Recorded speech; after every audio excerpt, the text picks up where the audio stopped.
nit ñi di rang ci buntu télé bi pour am billet te koor gi sax jeexagul man loolu.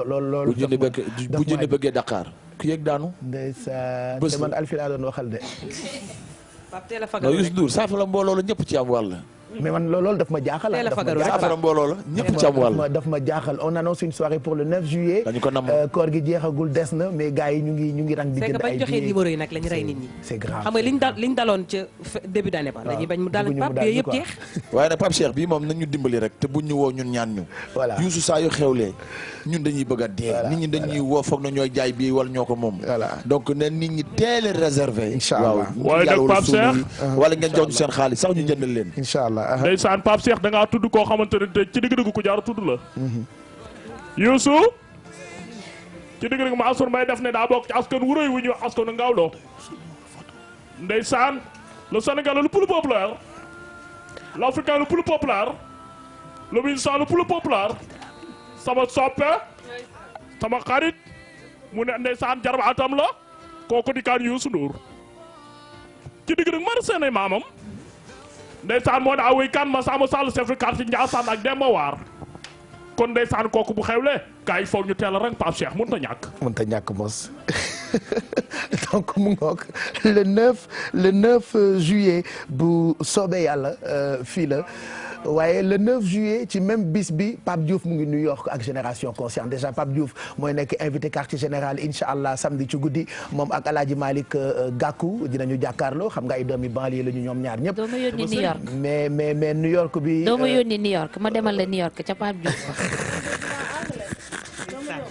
xam nga Pape nag ndeysaan daka jekk ni valise yi dafa am kum ko dénk. voilà di lem yére yeeg di paase. mais Bessel moo fa gën a miin de toute façon. mais garaawul donc découvrir rek. Pape Diouf ak Génération Consciente ñoom ñu ngi New York le 9 juillet donc dama bëgg ngeen bind ko ci agenda bi rek en attendant koor gi jeex et puis bu ñu jógee le 9 juillet le 14 juillet loolu intéressé na Bessel Djibi Dramé moom tamit day def nuit du bazin ca Grand Théâtre un événement que tout le monde attend aussi. comme tous les années comme toutes les années plutôt teeri jee foofu rek ca Grand Théâtre maak moom xam nga Djibi nag sincèrement dafa bokk ci ñun dafa bokk ci télé Futurs Médias waaye nag Pape Cheikh ciw bi moom yow ñaar yi rek dénk moo ko rek jeex na donc le 14 juillet bu soobee yàlla Djibi Dramé ci lay amal li nga xamee ni mooy nuit du bazin ñun ñu ngi koy préparer de toute façon donc date yaa ngoogu le 9 juillet Youssou Ndour ak Super Étoile fii Dakar le 9 juillet Pape Diouf ak Génération Consciente New York le 14 juillet Djibi Dramé dina nekk Grand Théâtre ñu jàll ci ndogu info Ablaye Der ñu ngi lay nuyu gërëmati la ci sa teewaay ci quartier général bi. Djibi Dramé Sorano d'accord ok ñu ngi lay gërëm bu baax Abdoulaye Der ñuy dalal Soxna Naat Samb Mbacké administrateur bu fonds d'appui à l'investissement des Sénégalais de l'extérieur FAISE la ñu ko tuddee on est très content madame Mbacké kontaan nañu tey ci sa teewaay ci quartier général bokk na ci kilifa yi nga xam ni turam la ñuy dégg te ñu bëri mënuñu teg kanam ci tur bi voilà mais tey elle nous fait l'honneur quand même ñoo fekk si ñu je rappelle que service maximum la ñuy def mais tey lu ci ëpp yéen la ñu ko jagleel yéen ñi nga xam ne yéen a nekk bitim réew surtout bëgg ay renseignements yu am solo ci wàllu investissement ak financement Ablaye Der. jërëjëf Pape Cheikh maa ngi nuyu ñi ma fekk ci plateau bi ñëpp ak téléspectateur Télé Futurs Médias TFM ni nga ko waxee lu am solo la ñuy waxtaanee. ñi nekk bitim réew ndax ñëpp xam nañ seen taxawaay. ci koom-koomu réew mi te ñun ñi fi toog ñëpp ak sénégalais yëpp. am nañu mbokk bitim réew donc am na solo lool bu dee nguur gi daf leen a jagleel fonds boo xam ni ku nekk bitim réew moom ci boppam kilifa gi fi toog dina ko leeral ku nekk bitim réew ak ku ñibbisi fii mën nañ la ci jàppale wala teg la ci yoon nga liggéey madame Mbacké ñi ngi lay nuyu di rafetlu donc invitation bi di ci ñëwee xëy na bu dee da nga bëgg nuyoo ma bàyyi la nga nuyoo avant ñuy enchaîner première question bi jërëjëf maa ngi profité di nuyu ñëpp. di kontaan ci émission bi di leen ci féliciter. merci parce que vraiment am na solo trop. jërëjëf yéen a ngi ñuy accompagner ci koor gi mais au-delà de ça yéen a ngi ñuy jox ay informations. je pense que tout le Sénégal et tout le monde entier apprécie. li ngeen di def. loolu moo ci am solo très rapidement oui Pape Cheikh man damay enchaîner question yi xam naa ni gars yaa ngi xaar. FAISE 2008 lañ ko créé sous le régime libéral su ma juumul si ma mémoire ne me trahit pas 2013 novembre lañ lañ la fa tabb.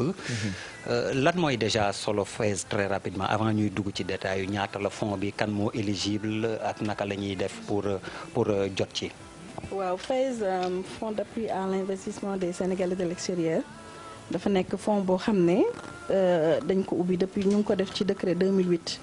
11 juin 2008 mu nekk fonds boo xam ne dañ ko mettre en place pour jàppale Sénégalais yi nga xam ne ñu ngi bitim réew. wala ñu nekkoon bitim réew ñibbisi. bëgg a def ay projet ñu leen di appuyer ci seeni projet wala ñu leen di dimbale ñu commencer projet pour investir au Sénégal. mais aussi jàppale leen pour ñu toog ndax kenn réerewul mbir ne. dafa am apport bu am solo bu Sénégalais extérieurs yi di dugal biir Sénégal. donc nee nañu sax loolu ñu ngi koy xayma ci ay 800 milliards loolu. ëpp na ko sax li may wax toujours mooy secteur formel bi. la ñu mën a xam. mais li informel kenn xam ko. ndax ku dem rek yaa ngi xalaat Sénégal loo fa war a def. ku fayeeku bitim réew looy njëkk xalaat mooy looy yónnee Sénégal pour sa dund. looy tabaxee wala looy jàppalee sa njaboot. ñi dem ñëpp looloo leen tax dem. donc fonds bi bu mu existé ba léegi nag muy jàppale nit ñi nga xam ne ñibbi woon nañu. demoon nañu ñibbisi wala ñoo nga fa ba tey mais dañoo bëgg investir fii créer emploi bokk ci développement Sénégal. donc ci loolu la FAISE mës a yëngu depuis 2008. au jour d'aujourd'hui ñaata ngeen financé. fu mu nekk nii FAISE peut-être loolu il faut que ñu leeral ko. FAISE bu mu existé 2008 dafa amoon un budget de 340 millions. boo xam ne boo ko xaymaa bu ñuy financer ay sénégalais mënuñu weesu fanweer.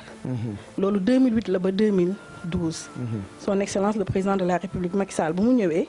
mu jël fonds bi yóbbu ko ci 3 milliards. yokk ko très bien. daal di ne nag non seulement 3 milliards la mais dafa seet ne dafa def tour du monde. mu gis ne sénégalaises yi jigéen ñi nga xam ne dañoo dem soit dañoo fekki seen jëkkër. wala ñu ngi immigration metti na ci ñoom. ñu ci bëri mënuñu teg seen njaboot di liggéey. ñu ci bëri aussi ñu ngi li ñu war a fay par exemple pour seen doom dem école.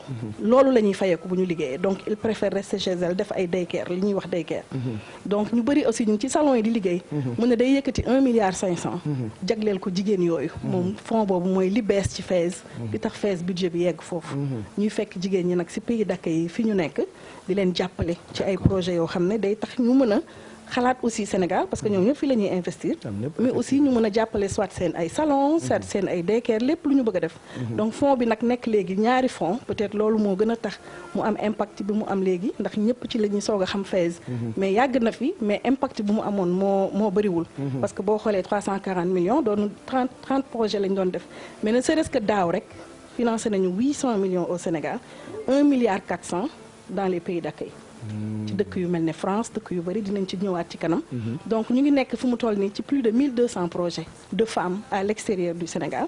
ak plus de 316 projets ici au Sénégal. d'accord donc loolu mooy li nga xam ne nii FAISE def na ko. donc ci bitim réew ñi nekk bitim réew immigré jigéen ñi kese ñoo mën a bénéficier fonds bi. bu ñuy financement bi ñuy jëlee Sénégal di ko yóbbu pour l'instant. boobu jigéen ñi rek la. mais fii ci Sénégal. bien que dañu def discrimination genre fi ngay bëgg a dem xam naa discrimination genre am na ci ndaxam mais fii ci Sénégal suñu xaymaa demande yi projet yi ñuy financé góor ñi ñoo ci ëpp bien que dañuy wax ne genre jigéen ñi dañu leen di inciter parce que Sénégal projet agriculture élevage industrie ak yooyu la ñuy gën a financer suñu xoolee demandes yi suñu xoolee 10 demandes peut-être ñaar wala ñett ñoo ciy nekk jigéen. donc c'est loolu moo indi président ne nañu jàppale jigéen ñi tamit pour ñoom ñu xam gis seen bopp ci biir fonds bi mais fii ci Sénégal 75% des projets financés ay góor ñoo ko. parce que man dëkk mu dem jigéen ñi dañ lay gërëm rek madame Mbacke dañ lay gërëm man boobu ba tey maa ngi wër sa kër maa ngi wër sa numéro téléphone yenn saa yi ma nuyu la dédicacé la indirectement madame Mbacke réagirul mais dëkk mu dem ñu gërëm la. waaw loolu je pense que président de la République la ñu war a gërëm. parce que man xëy na yàlla dafa dogal ma tombé ci. tamit ma nekk tamit avocatu jigéen ñi. ma gis ne jigéen ñi comme li ma wax sànq. jigéen ñi dañuy faral di dem extérieur. mais di yóbbuwuñu seen bopp. dëgg la lu ci bëri dañuy toppi seen jëkkër lañ yóbbu. sa borom kër bu la yóbboo opportunité yi mu am pour liggéey yow doo ko am. déjà soo commencé am doom. da ngay toog ci kër gi.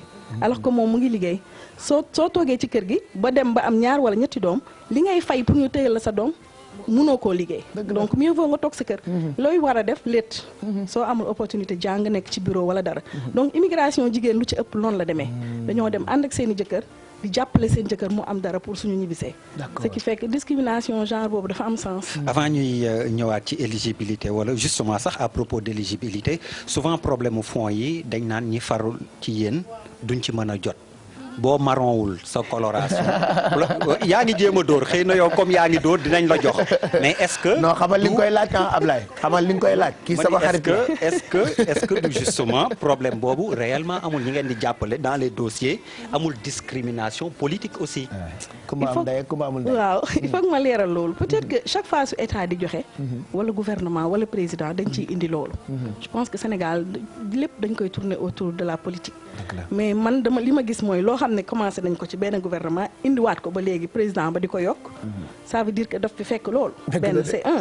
deuxièmement président de la république bu dem ba ñu fal ko. xam na nu muy financer ay partisans am. jarul muy jaar fees. xam na nu muy financer ay nitam. troisièmement ñun demande bi ñuy jox nit ñi pour ñu demander pour indi ko fees ñay def étude bokkul ak fees dara bokkul ak madame Mbacké wala ku nekk APR. da ngay fay ay nit bu la neex mu defal la étude bu la neex. nga ñëw déposer ko ci beneen bureau bu dul fees. ña koy étudier ay nit lañu ay administrateurs ay nit yu xarañ. ñoo koy étudier xool ne projet bi baax na muy soog a ñëw fees. bu yegsee fees dañu am comité de sélection. boo xam ne ay experts ñoo ko seq dañuy toog ay ñaari fan wala ñett. am na bureau bureau bu tudd DAIP mooy direction mi ngi nekk ci direction générale sénégalaise de l'extérieur. ñoom ñooy toog ak projet yi man du ma fa nekk sax. lu ci ëpp ñoom ñooy toog di ubbi projet benn par benn di joxe ay notes. par exemple ñu ne localisation projet bi kii Louga la wax. c'est intéressant parce que génn na Dakar. secteur d'activité agriculture dafa nekk secteur prioritaire. ñu ne nombre d'emplois ñaata nit la bëgg a employer. wala projet bi c'est innovant par exemple nit ñi nga xam ne dañu bëgg a indi ay formation ay yooyu noonu dañ koy privilégier. ay notes la ñuy joxe bu ñu paree nag ñu wàccee notes yi ku ci bokk rek yaa ci bokk donc mënul am politique. parce que amuñu sax jot boobu formulaire yi ñuy jox jigéen ñi à l'extérieur ak fii yëpp amu ci benn bu ñuy wax parti politique. ñun dañuy dem ci ay dëkk financé ba pare ñibbi ñu lay wax naan la ñun de dañu foogoon ne fonds politique la peut-être que ñi nekk ci parti bi dañuy xalaat ne fonds politique la mais bu ñu financé ba pare dinañu rendre compte ci loolu c'est très difficile ñu mën fi nekk di wax marron beige la ñuy financé. parce que ñun loolu defe naa dafa nekk ci bopp sénégalais yu bëri ñun loolu la ñuy foog même am na ñu ñuy seetaan di ko wax ci internet bi. ñu ne ñii lu ñu fi teg comme agence yu ñu war a jàppale est-ce que dinañ ci mën a am et tout ça idée boobu la ñuy am. waaw te beneen idée Pape Cheikh bu ñuy am tamit mooy d'habitude dañ leen di dégg ngeen di wax ay fonds di wax financement financé nañ tant de personnes fonds bi nangam la alors que sénégalais bi yenn saa yi day gis ne ay chiffres la rek yoo xamante ne nguur gi ñoom ñoo ko joxe. xalaatu leen ne war nañu egg foo xamante ne sénégalais bi nga xamante ne toog na këram sax su bëggee vérifier information yooyu seen véracité war na koo mën a def parce que polémique bi autour de ça tamit dafa bari. dëgg la wax nga dëgg mais toujours damay wax ne su nit ñi amee benn xalaat ci seen bopp day jafe nga dindi ko. mais fii ci TFM la ñu defee émission boo xam ne balaa ñu may poser benn question sax dañoo dem ci àll bi gis ñu financé ñu laaj leen fees nu mu leen financé fan la leen fekk ban état la leen jëlee ak fi mu leen fekk léegi information boo ko bëggee am dafay yomb ñun dañu am système man par exemple bi ma ñëwee fees li ma njëkk a xalaat mooy Sénégal extérieur yi pour ñu correspondre ak ñun ak temps bi nga xam ne nii dafa am décalage horaire il faut ñu am internet bu taxaw il faut ñu am site internet il faut ñu am Twitter il faut ñu am Facebook soo demee Face est partout et c'est des gens qui appellent ñuy bind foofu di poser question di download par exemple télécharger seen application di def ay demandes. Très bien. Donc dafa am yu nga xam ne c'est interactif mën nañ ko xam loolu yomb na mais soo xasee def sa bopp ne lii du sama fay man par exemple damay dem ci ay dëkk ñu ne ma fees kan la financé c'est très facile on a une liste nit ñu financé ak seeni numéro de téléphone am nañu banque de données bi fii Sénégal am nañu documentaire bu ñu def ci télé yeeg rajo yëpp dem fekk leen ci àll bi wax leen ne leen wax leen man loolu sax laa gën a bëgg toujours dañ may wax ne suñu ma doo communiquer lu bari mais je me dis c'est pas man maa war a communiquer dama bëgg ñi ñuy jàppale ñoom ñu communiquer donc c'est ça qui est plus important que man may communiquer tout le temps sur le Facebook. li nga bëggoon laaj ginnaaw bi ñu la féliciter quand même ci kuréel bi nga taxawal xam nga jigéen ku nekk xam na dénkoon la dara gouvernement ñëw dénkaat la dara donc c'est à féliciter ci jigéen quand même c'est il faut quand même nga gëm di ngay def pour mën ko pour ku ne xam na ni njëriñu jigéen ci société bi est-ce que dégg naa fi jigéen dégg fi ay góor est-ce que jeunes yi yéen a ngi xalaat pour jeunes yi nga xamante ni ñi ngi am tam seen ay idées bëgg ñu leen financer est-ce que yéen a ngi xalaat jeunes yi waaw critère d'éligibilité pour ñu financer la FAES mooy nga nekk sénégalais de l'extérieur. D'accord.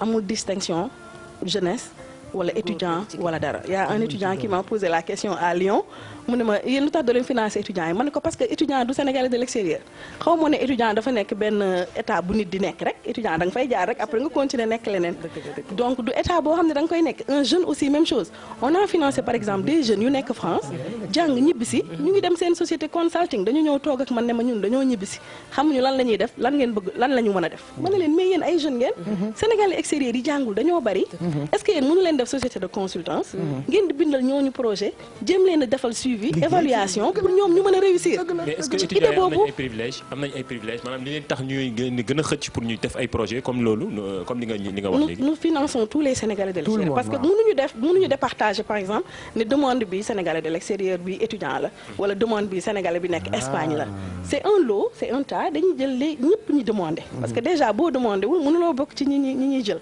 il faut que ñoom ñu demander li ma lay wax nii ay étudiants lañ yu nekk en France yu ma rencontré ñu ñëw ba fii daal di ne bon ñun dañoo bëgg ñëw mais lan la ñu war a def parce que ñoom dañu foog ne bokkuñu ci biir mais ba ñu demandé dañ leen a financé ñu ngi yore seen société am na ay sénégalais yu jàng ba pare nekk France ñu ngi ubbi fii ay restaurant Sandaga bi ñuy ñibbi si xamuñu woon lu ñu war a def mais bi ñu toogee ba ñu financé leen am nañu ay restaurant mun naa leen jox seen adresse ñu ngi fii te ñoom ñooy dem léegi di dem di wax lan lañ leen fees defal ñu ngi lay ma jéggalu rek Pape Cheikh man ñaari question rek laa ci am benn bi d'abord dama bëgg boo leen financé ba pare ñooñu ñi ngeen financé buñ leen di fay nan lañ leen di fayee ak pourcentage bi nga xamante ne tamit moom la ñuy teg ci ndodd ki nga xamante ne moom la ñu financé ma bëggoon xam tamit kuréel bi nga xamante ne yow yaa ko yor man ci dëkku àll yi laay faral di dem est-ce que jigéen yooyu nga xamante ne dañu nekk ci kaw gi yéen a ngi leen mën ngeen leen financé ci li nga xamante ne yow moom nga yor parce que yaakaar naa ne ñooñu tamit soxla nañu financement à l'extérieur ils sont au Sénégal chérie c'est ça je pense que critère bi ñu war a njëkk a teg mooy Sénégal gouvernement Sénégal dafa def ay mécanismes de financement yu bëri ministère de la femme a ngi fii microfinance a ngi fii il y a plus d'argent pour financer les Sénégalais de l'intérieur que les Sénégalais de l'extérieur FAISE rek moo fi financer Sénégalais de l'extérieur mais su fekkee da nga nekk Sénégalais de l'extérieur wala sénégalaise nga dëkk par exemple je sais pas Kaffrine nga demandé mais Sénégalais de l'extérieur parce que foog nga wane ne yow mës nga dëkk à l'étranger pour FAISE financer la mais am na yeneen fonds yoo xam ne xaalis bu bëri la fa président def pour ñu jàppale nit ñi nekk fii biir Sénégal mais soo xasee ba nekk Sénégalais de l'extérieur c'est-à-dire mun nga wane preuve ne yow résider nga à l'extérieur waxuñu voyager rek dem ñëw de Pape Cheikh da nga fay dëkk am fa résidence man dama naroon dem vacances rek ñëwaat ne la non Pape madame Mbacke financé loolu voyageur la balaa ñuy dugg wax naa ko loolu nee naa ko ndax bu ma demee dellu si mun naa lii lu jar a préciser la après li besel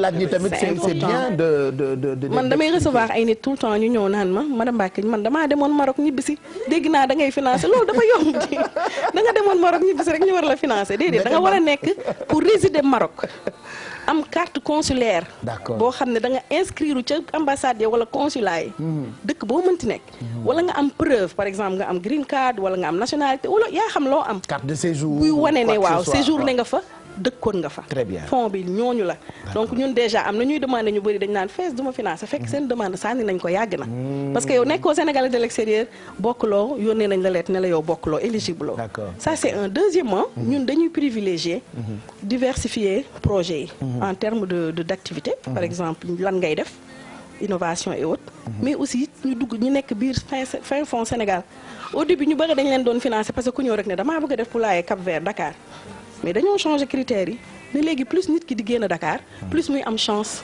ñu financer ko parce que tamit développement yamul fii foog ñu décentraliser ce qui fait que léegi fay soo xoolee cartographie bi dañu am cartographie nationale ci biir loolu bu ñu jëlee ñeenti nit ñu tolloo point dañuy xool ki nga xam ne moo nekk Casamance wala ki nga xam ne moo nekk Louga et cetera ñooñu ñoo ëpp chance ñooy ëpp point ak secteur d'activité bi ñuy def donc yooyu noonu yëpp c'est des critères yoo xam ne bon def nañ ko nag fu nekk xëy na dañ ci war a gën a communiquer mais c'est important nit ñi xam ne exclure ñu kenn bu dee Sénégalais de l'extérieur bu dee Sénégalais de l'intérieur nag am nañu fu ñu lay yebal nga dem fa waaw ñoom Pape Cheikh ñiy voyager dem ñëw yéen da ngeen di dem mais des na beneen question bi mooy boo leen financé ba pare maanaam ki ngeen financé nan la leen di rembourser taux d'intérêt bi nga xamante ne moom moo ci am ak ñaata at la et cetera et cetera au Sénégal financement bi c'est entre 5 et 15 millions parce que encore une fois c'est un fonds d'appui well dañu war a financer sax koo xam ne dafa am dara. yeah you speak English.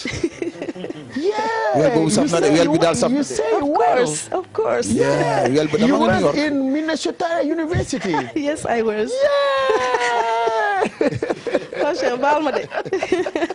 Yes, I was Pape. Yeah, I was. ok continuez madame Mbacké. Donc bu fekkee ne da nga nekkoon extérieur. nga def sa demande ñu financé la. da ngay fay entre 5 ak 15 millions dañu la koy jox pour 5 ans. am na taux d'intérêt. ñaata. de 6%. yow dafa neex ba dee. kay neex na dafa am un apport de 10%. vraiment baax c'est-à-dire ku ñuy jox 5 yow yaa ngi 5 millions. baax na quand même.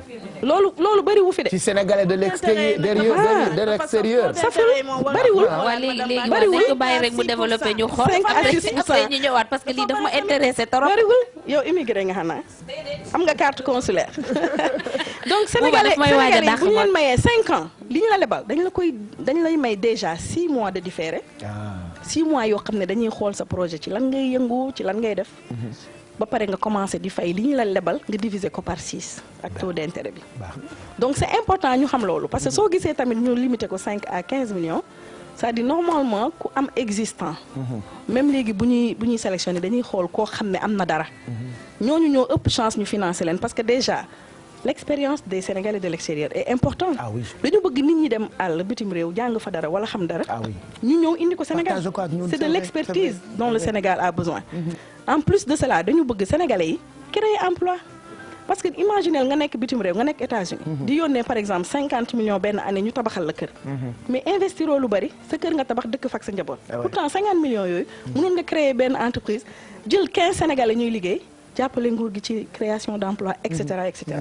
donc foofu la ñuy xoolee foofu la ñuy départager projet. donc c'est important nit ñi xam ne tamit dafa am ay critères yu ñu taxawal mais taux d'intérêt bi bëriwul soo xoolee ci yeneen banques yi. da ngay dem ci banque ñu lay wax ay 5-6%. laaj la garantie boo xam ne doo ko am. dañuy laaj kër laaj la ay 10 millions mais ñun 10%. soo bëggee 5 millions joxeel 500 000 ubbi benn compte. ñu boole la ak banque bi mu financé la. banque bi nag da lay topp di xool ndax li ngay def am na solo. mën nañ la boole tam yeneen mécanisme voilà day am suivi. on a une question boo xamante ni maa ngi lay dégg nga koy wax léegi nii sénégalais bu nekk Gambie wala Mauritanie ils sont à l'extérieur. je l'ai dit biñ may ba nit ñi moo di ko laajte. c'est extraordinaire man sénégalais bu ma njëkk a recevoir biñ ma nommé en 2013. c'est un étudiant. bu ñëw def formation ANAMO. mu ngi may dégg. bu mu paree ministre de la formation professionnelle ne ko demal seeti madame Mbacké Gambie gii la jógee. xale bi dafa aay ci ordinateur. aay ci téléphone loo ko jox mu defar ko. mais bu mu ñëwee pour moom du Sénégalais de l'extérieur man Gambie laa jógee mais xaw ma nu may def ba ñu financé ma ne ko yow Sénégalais de l'extérieur nga ci ñu njëkk a financé la bokk. parce que dafa ñëw wan ñu xarañ bi. def ay formation indi certificat yi léegi mu ngi am benn boutique biir Radisson. Radisson Blue bii la am boutique di defar ay téléphone. Fez moo ko njëkk a financé. te Sénégal Gambie gii la jàngee. parce que doomu Sénégal yu bëri yu nekk bitim réew bëggut dañuy ragale ñëw. voilà duñu xam bu ñu ñëwee lu ñuy def. tukki dafa metti waaw wala ndax dina am ku leen financer ou tout ça. voilà xam nga damay wax toujours ne immigration Pape Cheikh c'est une décision personnelle. dafa yombul. ngay ni nit ki ñibbisil nga def dara. mais man def naa immigration peut-être nuroowul niveau yi du benn. mais immigration ku nekk fa ngay yeewoo. li may wax toujours ne bu ma nekkee Amérique musuma faa fanaan. parce que guddi gi yëpp su may génn Sénégal ngay xalaat waaw. mais soo yeewoo ngay xam ne fii laa nekk mbëkk mur bi ne waaw maa ngi fi mais sa xel yi dafa nekk si ñibbi. donc loolu moo tax projet yi mel nii am mais mënuñu wax ñëpp tamit ñibbi si leen. parce que mënuñu financer ñëpp. dëgg la ça c'est un. deuxièmement am na ay Sénégalais tamit peut-être ma profiter si télé bi pour wax ko. am na ay Sénégalais yu am xaalis. man gis naa un Sénégalais bu ma recevoir mu ne ma man j'ai 100 millions de francs CFA. je suis rentré te dama bëgg a def dara lan laa mën a def. ma ne ko loo bëgg a def mu ne ma man dama bëgg a ubbi usine ma ne ko fan mu ne ma jëm ñaari ma ne ko yow président Macky Sall yéen lay wër. da ngay bind sa projet dem APIX ak feneen ak feneen. soo moytu sax ñu may la suuf bi ngay defee projet bi. actuellement il est en train de faire une usine de confection. mais yoroon na xaalis amoon na ko. am na Sénégalais yoo xam ne aussi dañuy am 30 millions. au lieu nga jël ko def ko ci tabax rek. du jur dara. nga ñëw ñu jàppale la parce que du rek dañuy financer tamit.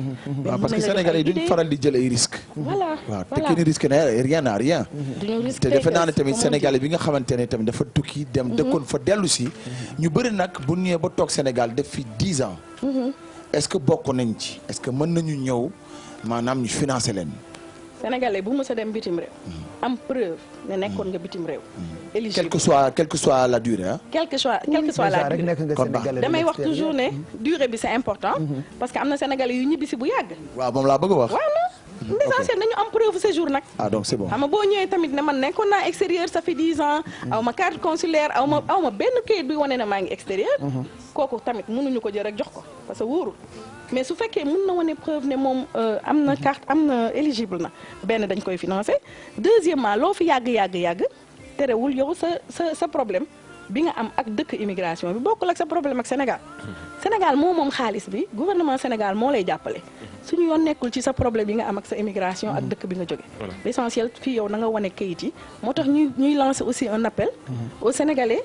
monsieur Der parce que loolu c'est important Sénégalais yi dañuy nekk ci dëkk yi te duñu identifié wu c'est difficile pour ñu am politique ak immigré yi bu am solo sans ñu xam le nombre de Sénégalais à l'extérieur man mii di wax yow toog naa Amérique lu yàgg ba ma waree ñibbi si ñu ne ma soo bëggee ñibbi mun nga am conteneur doo fay dara mais da ngay wut carte consulaire ma ne bon te li nga fa def yëpp bëri na ay Sénégalais yu dul dem ci ambassade bi pour wut carte consulaire identifié wu c'est vrai parce que da nga am ay avantages yu bëri liés à ça sa carte consulaire par exemple Sénégalais buy ñibbi carte consulaire mun na ko permettre mu indi conteneur bagage du fay dara ça c'est un deuxièmement day tax ñun ñu am ay données yu fiable par rapport par exemple au financement am na ñuy wax ne 1,5 million bëriwul mais président de la République saa yu voyagé day toog gis sénégalais yi ñu toog si groupe bi nii rek léeg-léeg mu décidé ne ñii kat soxla nañu nañ leen jox temps mais des fois nit dina dem ci dëkk doo xam sax fu sénégalais yi nekk parce que dañ naan man du ma dem ci sénégalais yi wala ambassade bi amul ça moom loolu moom defe naa sénégalais yu bëri dañu koy gis un sénégalais bu nekk man moom du ma wax ak sénégalais yi et pourtant c'est un sénégalais ndeyam sénégalaise baayam sénégalais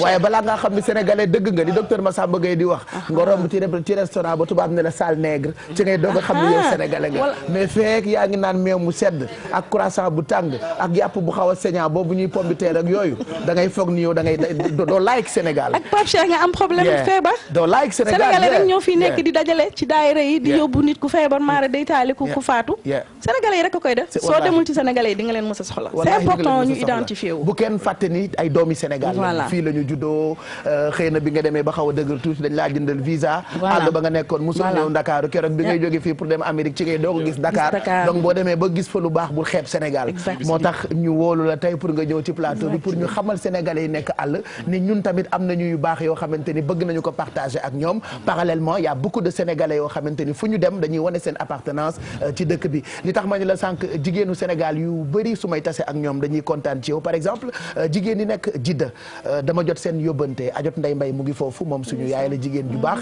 man gis naa financement bi nga defal jigéenu Jidda par exemple est-ce que noonu nga koy defee France defee ko États-Unis defee ko ci dëkk yëpp lañ koy def mais Jidda dafa am benn particularité Jidda foog ma wax ko fii ambassadeurs yi xam naa dinañ ma mereeti ñi ma tuddul mais Jidda Gambie gi Côte d'Ivoire Gabon dafa am dëkk yu nga xam ne bañ leen joxee fonds yi non seulement dañoo fay ci lu gën a gaaw mais dañoo jël caractère revolving u fonds bi c'est-à-dire ku jël da ngay fay ñeneen jëlaat Jidda fa laa jóge nii le 13 laa fa jóge parce que président de la République dafa ne nañ leen doubleel parce que ñoom ñoo bokk ci ñi njëkk a leb dañ leen a lebal mais dañoo fay en 6 mois parce que les femmes dama koy wax toujours di leen féliciter ñoom femmes yi foofu dañ ne bëgguñu ku ñu lebal 2 at bëgguñu 3 at ñun umra la ñu am ak aj Adja Ndeye Mbaye moom sama yaay ju baax jooju ci la bokk ñoom ñu toog pour la première fois à Jeddah j'ai vu un groupe 129 femmes ñu ne ma xaalis bi nu mu toll na ñëpp tolloo la moo yaayu Garmi en plus voilà mu ngi ma ko doon wax mooy yaayu Garmi ndeysaan wax na ma ko bi ma demee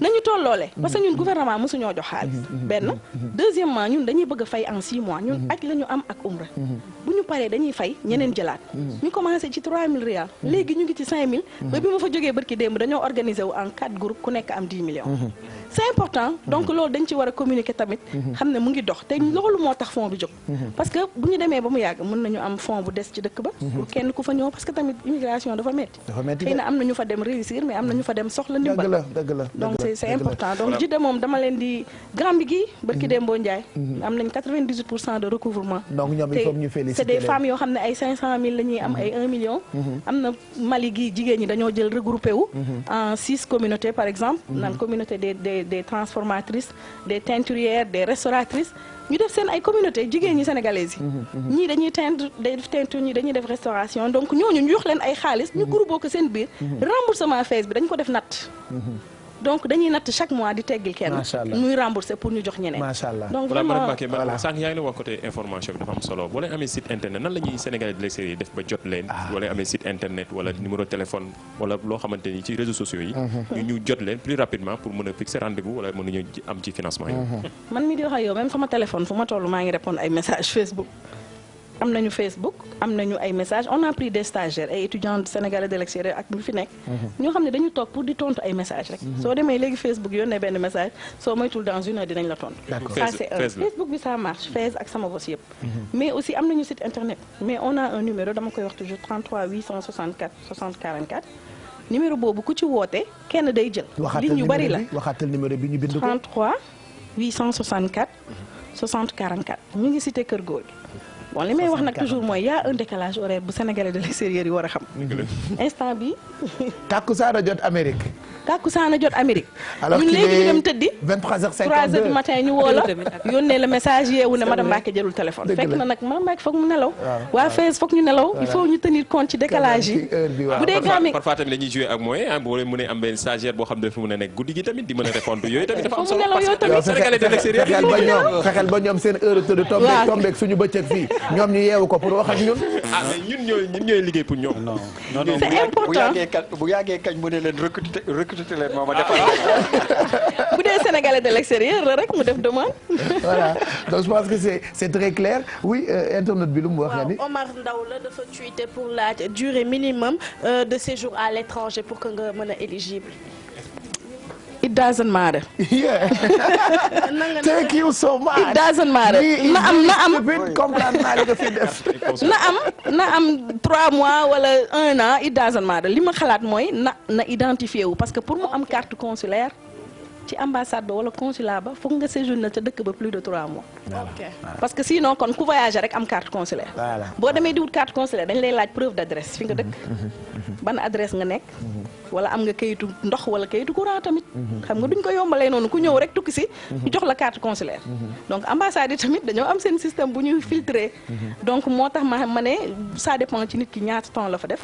mais ñun Fès duñu xool par exemple mais l'essentiel résidence bi moom foog nga def ko foog nga résider fa. voilà et je pense que c'est très clair et puis ñu ngi ñaan itam sénégalais yu bëri bu ñu nekkee ci dëkk ba xaw fa yàgg tuuti ni ñuy lijjantee ay këyit nationalité ak séjour mu am solo lool yàlla bu leen këyit yooyu ump na ngeen farataal itam di dem ci seen ambassade pour lijjanti carte consulaire bi am na solo yenn saa yi sax ñu kaas ni duñu leen accueillir bu baax ci ambassade yi mais je pense que brebis galeuses yi moom fépp la ñu nekk muy fii muy fële fu ci nekk boo fa demee mën nga fekk ay liggéeykat dëgg waaye dina am tout le temps ay nit yoo xamante ni mënuñu koo matale mais ñu ngi leen di ñaan itam ñu gën di wane seen appartenance ci Sénégal gi nga xamee ni loo doon sénégalais ba dem àll bañ Sénégal boo deewee itam dañ la def ci kees indiwaat la fii ci Sénégal yàlla na yéex Ablaye Der pour finir ak madame Mbacké.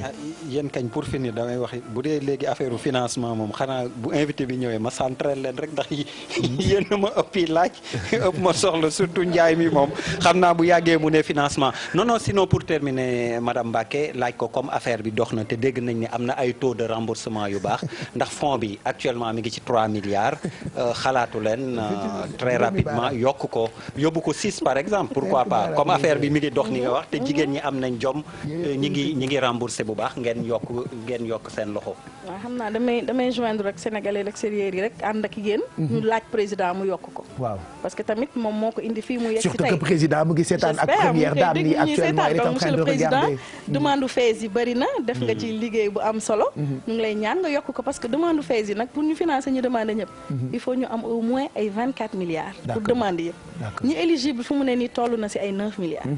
donc loolu dañ koy demander mais aussi ñu jéem a seet yeneen moyen tam pour wutiwaat xaalis parce que tam Sénégal rek suñu gouvernement rek mënul joxe lépp. Inch'Allah mais ñu ngi def yeneen moyen pour seet naka la ñuy amee xaalis pour dolli si fond. kooku man maa la koy waxal maa la ko koy ñaanal. lamtooro buur gede mbeñu ganna samariya moola ba rogo takko saɗo saɗa ko ñalani lamtoro ko laaɓiredi lamtoro ko nihiiɗo lamtoro ko ligoroto kon na yokk affaire bi def ko ci 6 milliards kay. moom lañ wax kay. ko góor merci beaucoup madame Mbacké ñu ngi lay gërëm en tout cas depuis que ñu annoncé ni tey yow yaay nekk invité quartier général jot nañu xeetu yóbbante bu ne ci sa mbaax ci sa dëggu ci financement yi parce que ñun Sénégal li ñu bëgg mooy bu ñu dénkee nit dara mu dem ci ak dëggu politique bañ ko lal donc message jógee na Jidda am na message fii ci biir Sénégal sax ñoo xam ni ñu ngi def ci wàllu investissement et tout ça ñu lay gërëm di la féliciter mais di la encourager tey ñaan itam li nga nekkee ak FAISE na sax ndax ñun bëgg nañu buñ dee góorgóorlu ñun fii ñun ñi demul toog fii ña nekk fële itam di indi lu ñuy bokk ak ñun ci wàllu expérience voilà sëñ bi ku koy tegal ndogu man soo leen mu bàyyee ma dem jërëjëf Pape Cheikh jërëjëf madame Mbacké maa ngi remercier Sénégalais de l'extérieur yëpp parce que plus ñuy voyager plus ngay am ay xarit ay nit yu baax ay Sénégalais damay wax ne so dëkk boo dem rek day mel ni même personne yi nga fa fekk parce que Sénégalais yi waaw dañoo baax quand même dañoo baax donc dañoo yaatu dañu yéeme na daal damay kontaan si vraiment liggéey bi nga xam ne le président de la République dénk na ma ko ma ciy kontaan mais aussi en tant que sénégalaise rek ma am fierté tamit di nekk nii di gis tamit ay sénégalais yu xareñ mel ni yéen sama ñoom frère Bouba ak yéen ñëpp Pape Cheikh li ngeen di def dafa am solo parce que c'est important man damay wax ne démb laay wax sama benn xarit ma ne ko man dama daan tàmm minuit ma fay sama télé mais léegi damay nekk si quartier général rek di seetaan parce que c'est intéressant nit ñi dañu war a am à l'extérieur bi may ñëw léegi si xaw ma ñaata texte ñëpp dama yónnee benn message Facebook rek sama waa bureau ñëpp di woote naan ban heure la ngay kii c'est important donc ñu leen di encourager di leen féliciter à travers la télé le ministre Youssou Ndour di wax aussi que ne Sénégalais de l'extérieur yi nañu xam ne seen réew comme li nga wax sànq moo gën a am solo loo mën ci am bitim réew xalaatal def dara sa dëkk la c'est important defe naa loolu am na président américain bu ko waxoon c'est important ñu xam ne tam pays sous-développé la kenn du fi ñëw fekk lépp mu sotti mais bu ñëpp defee dara woon sax sama xel moo ci génne ci anglais la ko waxoon when the xaw ma lan your country ask not xaw ma lan money amoon na money daal li nga mën a def waaw xaaral ma répéter la ko balaa nga koy wax je me rappelle de ça ask not what your country can do for you yeah but ask what you can do on your country parce que américain nga macha allah il faut ñu def benn émission en anglais inchallah je rappelle que université bu mag nga jàngee ca États-Unis avant ngay ñëw itam ci université bu Sénégal merci en tout cas pour tout ce que vous faites pour ces Sénégalais de l'extérieur Abdoulaye Der yow tamit ñu ngi lay gërëm bu baax tey ci ndogu info ak nii ñu dalalee madame Mbacké kon ñu bàyyi la nga daw naafila ak sëñ bi jërëjëf merci beaucoup gërëm tamit Maymouna Gueye Bambalo ci collaboration ba ñu am tey ji madame Mbacké on vous montre deuxième partie bi ki ñuy invité muy Cheikhou Kouyaté voilà Cheikhou Kouyaté on le regarde actuellement mu ngi ci loge ou régie bu quartier général ci suuf ba ci kaw maa ko santaane parce que man maay agent wam est-ce que xam ngeen ne bu signé contrat bu bëri man xaalis bi ci man lay jaar je te jure 60% lay am moom il n'a que 40% parce que talibé la donc Cheikhou Kouyaté sera avec nous dans quelques minutes Mame Fatou Ndoye à côté de Cheikhou Kouyaté hello how do you feel I'm fine, thank you. I'm trying to speak English because I want to go le 9 juillet Inch'Allah in New York. Ah oui, c'est Pape Diouf. Oui, yeah. What? Pourquoi tu as know ça? Je sais pas. Hein? Comment tu as fait pour know this? Because j'ai vu ta bande-annonce avec lui. You have seen me in TV? Oh my God! Me in the TV show? Yes, in the screen. I like you. Hey, Cheikhou, il est prêt? Cheikhou, je crois qu'il est prêt, mais bëgg naa mu war def benn focus si sañse capitaine. Oui, quand même. tey du ñu wax sañse jigéen ñi sañse capitaine la ñuy wane. ki ko tuubal Mali la jógee. Cheikhou ku tàppali. yow dafa mel ni xaalis bi da nga koy jël ci suuf di ko jox malien yi. non bi sama yaay moo ko indi sama yaay moo ko jël sama tata Émilie. macha allah taa nogay moo fi jaar quoi. taa nogay moo la jaar waaw taa nogay moo fi jaar. de passage maa ngi nuyu doom bi ka papa. yeah alors pare nga pour ñëw jàkkaarloo ak ñun ci plateau bi. yow rek lay xaar. jeex na à tout à l'heure. léegi. Mame Fatou. waaw Pape Cheikh. ku la suwa. ah xam nga rek sama benn bàjjen. merci à tout à l'heure on te retrouve dans quelques minutes ci plateau bu quartier général en attendant Exidex moom d'habitude dafay dem seeti ñi nga xamante ni c'est jamais évident ñu boole koor gi ak seen liggéey bi ñuy liggéey. absolument surtout que wàllu xaalis moom am di ci def pause day xaw a métti trop. donc ñu demoon nag seeti benn Baye Fall boo xamante ne day yëngu ci wàllu art moom it. pour mu wax ñu exactement weeru koor bi naka la koy dund ak métier am juste après on revient. fàndul ma si weeru koor bi quoi waaw man dañ may sant rek may def saa ma yeewoo na jërëjëf sëñ Touba jaaraama Cheikh Fall lu ma am jël sur commande rek laay def quoi. waaw dañ may commandé wax ma li ñu soxla ma defar ko. au début dama doon far morceau yi. j'ai créé des milliers des emplois. xoolal 2 tons njaxas. loolu yëpp si aar Baye Fall la. wala déet ñëpp a ngi kii man bi may def lii Cheikh Fall mission la Cheikh Ndigal. donc c'est des artistes. nu Baye Fall la comme ni ma ko waxee. il a créé de l'emploi parce que moom bi muy créé di jël tissu yi di ko for. defe naa ne Sénégal yu bëri xalaatu ñoon ne sax danañ dem ba mu nekk tendance ba nit ñi di ko sol. donc da doon jël ay tissu rek comme gars yi dañ ko doon sànni. di ko recycler ça fait plus de 25 ans 30 ans mi ngi koy def nee na. donc bokk na sax mën nañu wax ci ñu ko njëkk def Sénégal. donc moom nee na weeru koor terewu ko bañ a liggéey weeru koor day def métier am parce que tout simplement jaamu yàlla la ngay liggéey ba noppi weeru koor bu ñëwee nga continuer ci say activités donc loolu nag moo nekkoon na vraiment gëstu bu ñu ci def aussi pour wane à tous les Sénégalais que les artisans ou bien les artistes en général que vraiment ñu ngi def jéego yu doy waar ci wàll bu mënti doon ci seen diine parce que liggéey bu jaamu yàlla bu njëkk liggéey la d'accord après ñu soog a wax julli super voilà merci beaucoup en tout cas mën ngeen amaat replay yu reportage yu Exidex boobule ci YouTube bi/TFM wala sax suñu site internet www.igfm.sn en même temps que ñu accueillir Cheikhou Kouyaté j'en profite très rapidement ak Mamadou Ndiaye pour wax ci Akon mi nga xamante ni moo nekk meilleur artiste de l'année 2016 ak prix Global Awards bu mu amee Los Angeles loolu on a failli louper cette information waaw. les BET Awards mooy benn chaîne bu mag bu nekk fële ci États-Unis. BET Awards BET Awards pardon. BET Awards benn chaîne bu mag boo xamante ni. for my question anytime please. For my question anytime for your mind it's very important you think I'm crazy so I'm not loin d'être crazy of course to be continue comme ni mu ko waxee BET c'est pour les noirs li ñu ko gën a defal mooy juste pour mieux valoriser c'est Black Entertainment Television voilà te li ñu ko gën a jublu mooy ñu gën a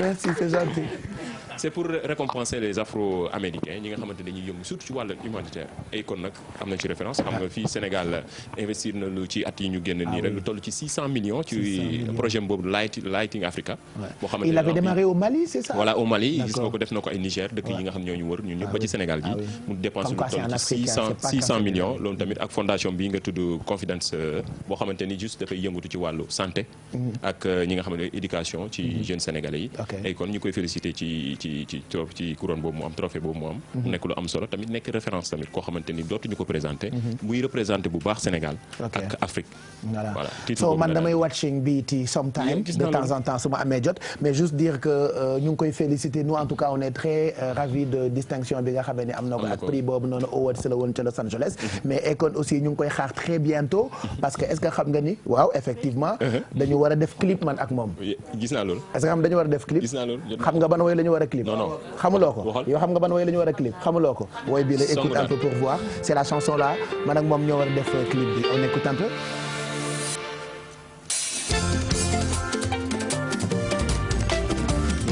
you know Pape Diouf alors bi mooy song daan mu ngi ko woy ak Youssou Ndour xam ngeen kan moo bind woy bi kan la si Bouba Ndour sunu directeur mais vous êtes informé directeur et moi quand je viens j'ai l'impression que vous êtes des cervelles vides que man dama am xam-xam que xamu leen dara nous sommes des enfants de la télé comme dirait Arthur voilà donc c'est un très beau titre boo xamante ni ñu ngi koy xaar moom Akon pour mu ñëw ñu def vidéo bi parce que voilà c'est un titre bu def tabac bu doy waar. voilà donc merci Mamadou Ndiaye pour information bi nga xamee ni -5. ñu raté ko -5 pile ñu raté ko donc ça s'est passé aux États-Unis Akon meilleur artiste de l'année 2016 ak prix Global Award ca Los Angeles ak chaîne de télé boobu di BET. Enfin nous recevons notre invité à présent Cheikhou Kouyaté.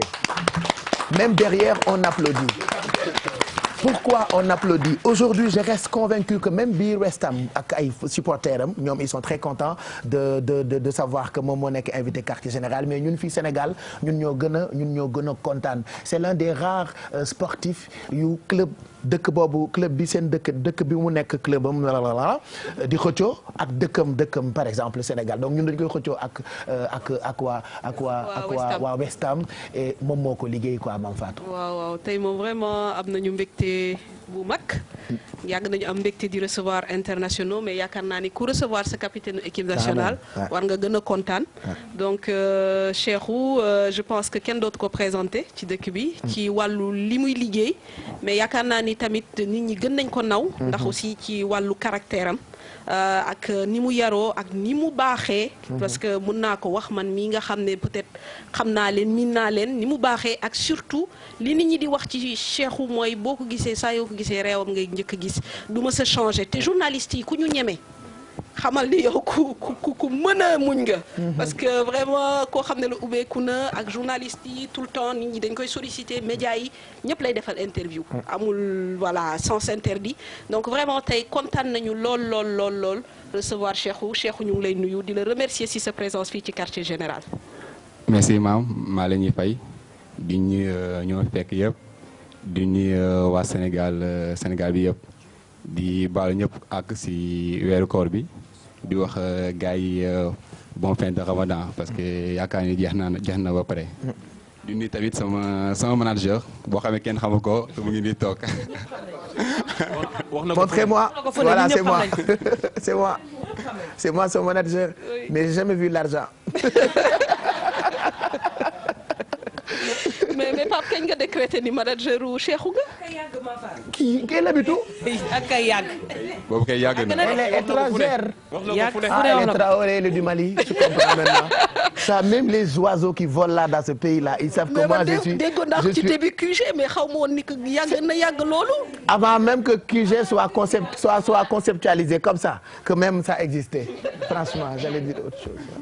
ah très bien Pape Cheikh kon nag. ne pousse pas à la forcing quand même ça tout le monde le sait. lu yàgg kon dëgg la kon nag nañu xaatim ni que Pape Cheikh mooy manager. avant même que Bijou Ndiaye ne soit mariée elle est maman maintenant. ah d'accord donc yàgg na donc ni ñu ko xamee nag Cheikhou dañuy. tracer très rapidement un peu les temps forts de sa saison ndax def na saison bu am solo bu am vraiment taxawaay bu am solo fële ca West Ham mais balaa ñuy gën a waxtaan ci loolu ñu déglu élément bi nga xam ne Dieynaba Seydou Ba defal nañu ko ngir ñi nga xam ne réere woon nañ ko wala ñu fàttali leen ko rek.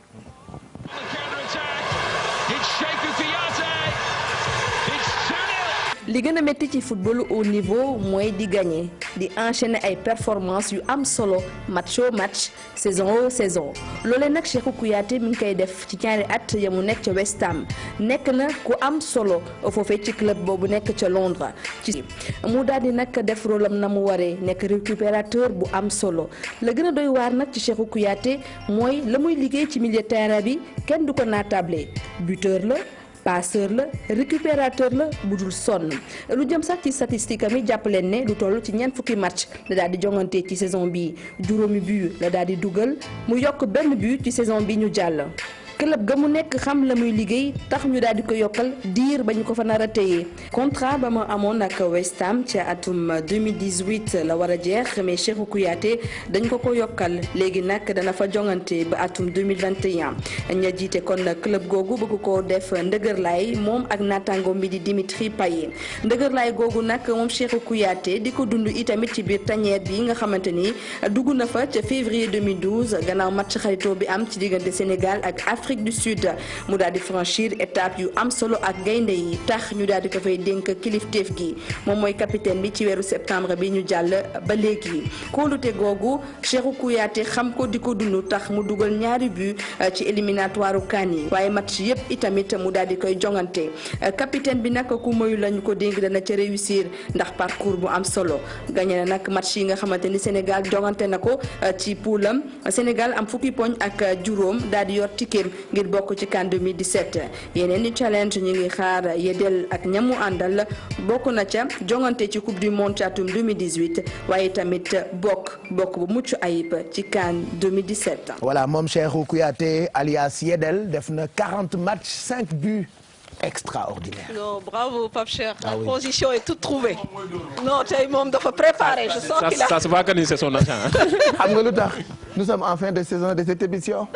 C'est-à-dire tey la mercredi ou mardi. Oui. Mercredi prochain il y aura pas de QG. Ah, tout à fait. Voilà donc Cheikhou li Pape Cheikh wax dëgg la 40 matchs 5 buts. maanaam par rapport ak ratio bi nga def daaw da nga ko amélioré mais li gën a jaaxal nit ñi mooy constance bi nga wane tout au long de la saison maanaam match bu nekk rek da nga ko jël ak fulla fayda mais performance yi dañu égal. amul match boo gën a wàññi wala boo gën a yëg yëpp da nga joué bu baax di am ay occasion man nag ma bëggoon la laaj lan moo def déclic bi ci sa bopp parce que daaw ñëw nga Angleterre xawoon na metti mais ren tu as confirmé te loolu moo gën a metti ci football. defe naa déclic bi ñëpp xam nañ ko boo ko seetaanee déclic bi sama père sama papa la sama papa match bu mu mënti def rek daf mel ne baaxul. ah oui bu baaxee sax daf mel ne baaxul dama koy woo sax mu ne ma lu nga def baaxul mais loolu yëpp daf ma dem encouragé parce que comme ni nga koy waxee rek nee na ñun dañoo gaaw a doylu parce que moom nee woon na ma su ma waxoon moo boobu ne baax na rek kon foofu laay yem tout le temps dafa dem encouragé ne ma lu ngay liggéey benn yokk si ñaar même su ma ñëwoon vacances ak daf may woo ne ma wóol gii nga dem si gii nga entraîné nga yokk entraînement yi. mais ko non pas bàyyi ma noppale ko mu ne ma non non woo ko rek nga dem. def naa tey liggéey boobu ma def moo may lu ma am tey. def naa tamit sama papa jàmm ñu ndaw yooyu mu mënam jàmm moo tax ma gën a yokk fulla yokk fayda yokk liggéey bi. ba tey yàlla def lu muy def. très bien maanaam daal booy joué kon loolu day nekk sa bopp à chaque fois. non benn pression bu grave la parce que déjà rek su ma joué rek damay xalaat jël téléphone woo ko mu ne ma dafa match léegi wax boobu may wax tout le temps moo may encouragé moo may yokk jom quoi. très bien alors donc looloo waral d'ailleurs ñu gis ni que am nga benn prolongation de contrat boo def ci diggu saison bi loo xam ne la tamit c'est un fait assez rare d'habitude joueurs yi dañuy xaar ba saison bi jeex ñu commencé di négocier mais yow ci diggu saison bi la waa West Ham woo ngeen négocier pour prolonger ce contrat ba pare ñu dégg ni yow ak Dimitri Payet déwén yéen ci yéen ñaar ñii la ñu bëgg construire li nga xamante ni mooy équipe West Ham est-ce que yow ak dirigeant yi ci loolu ngeen déggoo. oui déggoo nañ si parce que nit ki booy def rek looy njëkk def si àdduna mooy defar sa avenir donc contrat bu ñu koy signé au début bëgguma koon signé parce que lu ñu ma proposé la woon d'abord après bu ñu demee ba d'accord ba waxtaan ba ñaari parties yëpp d'accord. c'est la ne lii mun ma ko bañ signé parce que su ma ko signé wul rek defe naa suñu borom dina ma mere ma ne comme que lii la bàyyi ma signé ko ma prolongé après ñoom bu ñu yokk sama prix de transfert ñoom dañu ko yokk déjà lu gën a am solo mooy dafa sama avenir donc sama avenir mooy signé ba 2021 ma jéem a ma mettre dans l'abri.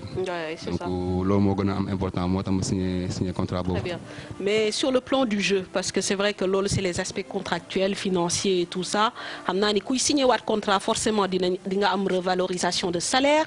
waaw donc loolu c'est évident. mais sur le plan du jeu. parce que comme ni ma ko waxee ren tu es devenu la pierre angulaire du milieu.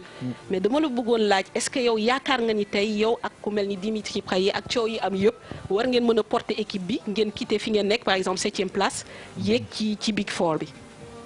waaw équipe boo koy defar da nga koy defar nànk-nànk daaw ñëwoon nañ mu métti trop su ñun parce que defe naa sax 13e lay mujjee woon mais après bu ñu amee coach bu bees bu mu ñëwee déjà dafa ñëw rek après si la ma woowee. ne ma carrément xalaat ni doo dem ñu toog tuuti après ay club ñëw ma ñëw gëkk si borom ma ne ko coach damay dem quoi ambition mu amoon la après si la ma ne mukk si àdduna du ma la bàyyi nga dem ma ne ko non damay dem ba sama rongo ñi di génn ñu waxtaan si après mu ne ma non man da ngay toog man encore une année nee na boo toogee ak man une année doo ko rëccu nee na ma nga toll nii dinaa def nga gën a progresser. tamit boo joué yoo xamante dina la dégg fu nekk te équipe bu nekk dina la soxla. après bu ñu si waxtaanee ñu wam projet West Ham mais projet West Ham c'est intéressant parce que boo xalaatee stade olympique bi. déjà da nga xam ne carrément waaw club bi dafa ambitieux. parce que déjà man dama ambitieux donc lépp lu may def rek pour dem si kanam la. donc bu ñu ma wanee projet bi nag laa ne projet bi c'est intéressant après si la Dimitri Payet ñëwee Manuel Lanzini ñëw Antonio ñëw Ogbonna ñëw ma xam ne gars yi commencé na jënd ay joueurs yu mag si laa ne club bi de am na ambition. loolu moo tax ma ne carrément pourquoi pas quoi. waaw Pape Cheikh donc loolu mu wax dëgg la c'est-à-dire par rapport ak transfert daaw bi daaw je sais que Tottenham dernier jour mercato bi proposé na 20 millions d'euros pour jël kii Cheikhou mais oui 20 millions d'euros mais West Ham dafa bañ te lii dëggal aussi li mu wax mooy son coach Bilic des fois moom day feebar.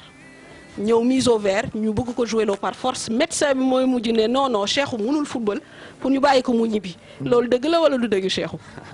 waaw am na benn yoon bu ma amee infection sama bët yi donc toog naa 2 jours yoo xam ne entraîné wu ma léegi coach bi dafa woote woon ne médecin yi mën na ma jël sama kër ga. léegi bu ma jël see kër ga yow mu hôpital docteur bi defal ma ay gouttes ci sama bët yi léegi docteur bi ne ko peut-être demain ça va aller. léegi noonu laa mujjee def benn jour dem voyage. bu ma demee voyage bu mu xool ma match bi desoon na ay 2 heures 3 heures de temps yooyu. ak bu ma xoolee xam ne carrément non kii mënul jouer si laa jëlaatee avion ñibbi man kese. saa bu ma feebaree kay moom bu sonn daf may ne non da ngay jouer. da lay xaw a mere. alors moo jouer daf may mere. voilà man dama bëggoon ñëw juste ci Cheikhou ci progression Mame Fatou wax na ko léegi Cheikhou ñëpp xam nañ ni nga progressé mais lan nga gis ni war nga mën a yokk ci saison bii ñu jëm loo xamante ni yow gis nga ni vraiment lii Cheikhou war na ko mën a liggéeyaat pour saison yii di ñëw vraiment ñu gën la gis ci kaw. je pense aussi si côté bu nekk parce que du ma doylu. du ma doylu parce que saa bu may nekk rek bu may def lu baax si laay gën a tiit. tout le temps damay gën a liggéey pour yokk lépp lu may def. côté défensivement offensivement su nekkee mun naa encore yokk bii yu may dugal. ma jéem ko yokk. défensivement aussi su nekkee mun naa gën a défendre noonu. ma gën ko yokk parce que chaque jour lu may def rek damay jéem a jàng parce que man tout le temps rek dama koy def sama bopp damay ne defaguma dara. tant que defaguma dara nag du ma doylu. parce que maa ngi doon déglu sa benn interview nga naan milieu de terrain dafa nekk poste bu délicat mais poste boo xam ne tamit dafa laaj intelligence parce que yow da nga war a anticiper si lépp bon moo tax ay yenn joueurs yu mag yi ñu leen di tudd comme ay Iniesta ñoo xam ne dañuy lire jeu bi balaa mu yegsi. est-ce que yaakaar nga ni côté boobu yaa ngi yegsi nànk-nànk ci li nga bëgg maanaam di xool di gis défensivement offensivement comme ni nga koy waxee. si maa ngi si ñëw nànk-nànk parce que chaque jour entraînement rek maa ngi koy jàng en plus comme ni ko waxee sànq am na joueurs yoo xam ne booy nekk ñoom di lay gën a yokk nga progresser comme ay joueurs yu mel ni Dimitri comme ay joueurs yu mel ni Lanzini chaque jour ay entraînement rek boo nekk ak ñoom di leen côtoyer lu si bëri da nga koy jàng. loolu moo tax joueur bu nekk dañuy jéem a dem si club mag yi parce que boo demee si club mag yi si ngay gis ay joueurs yoo xam ne dina la permettre yow nga gën a yëkkati sa niveau de jeu.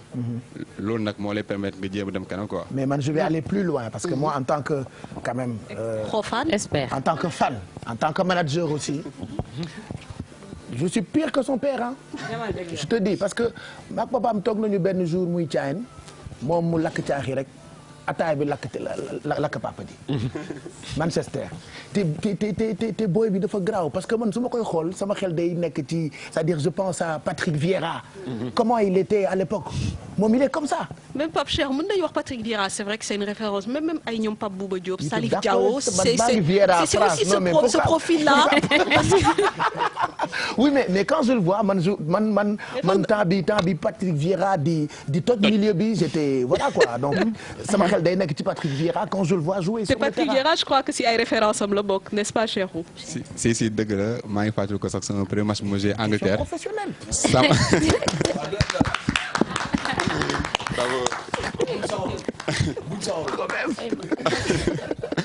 si maa ngi fàttali sama premier match bu ma joué Angleterre c'était contre Tottenham. premier match ouverture mais match boobu ma njëkkoon def. dama pare match bi rek après Sam Allardyce wax boobu la njëkk a wax mu ne lu ma koy xoolee Patrick Vieira laa xoolee. loolu nag bu la ko waxee nag mbéttal la. parce que da ngay xool lépp lu mu def. da ngay ne jegagoo ko mais da ngay jéem a def loo xam ne def na ko. référence la. en plus tey boo demee buñ lay comparer yenn joueurs yi rek fierté la quoi.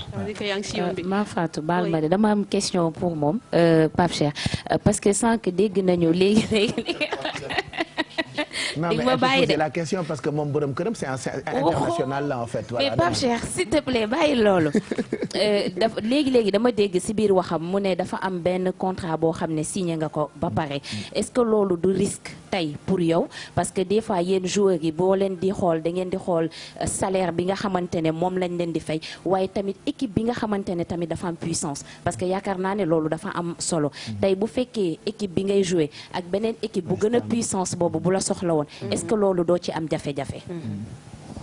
non.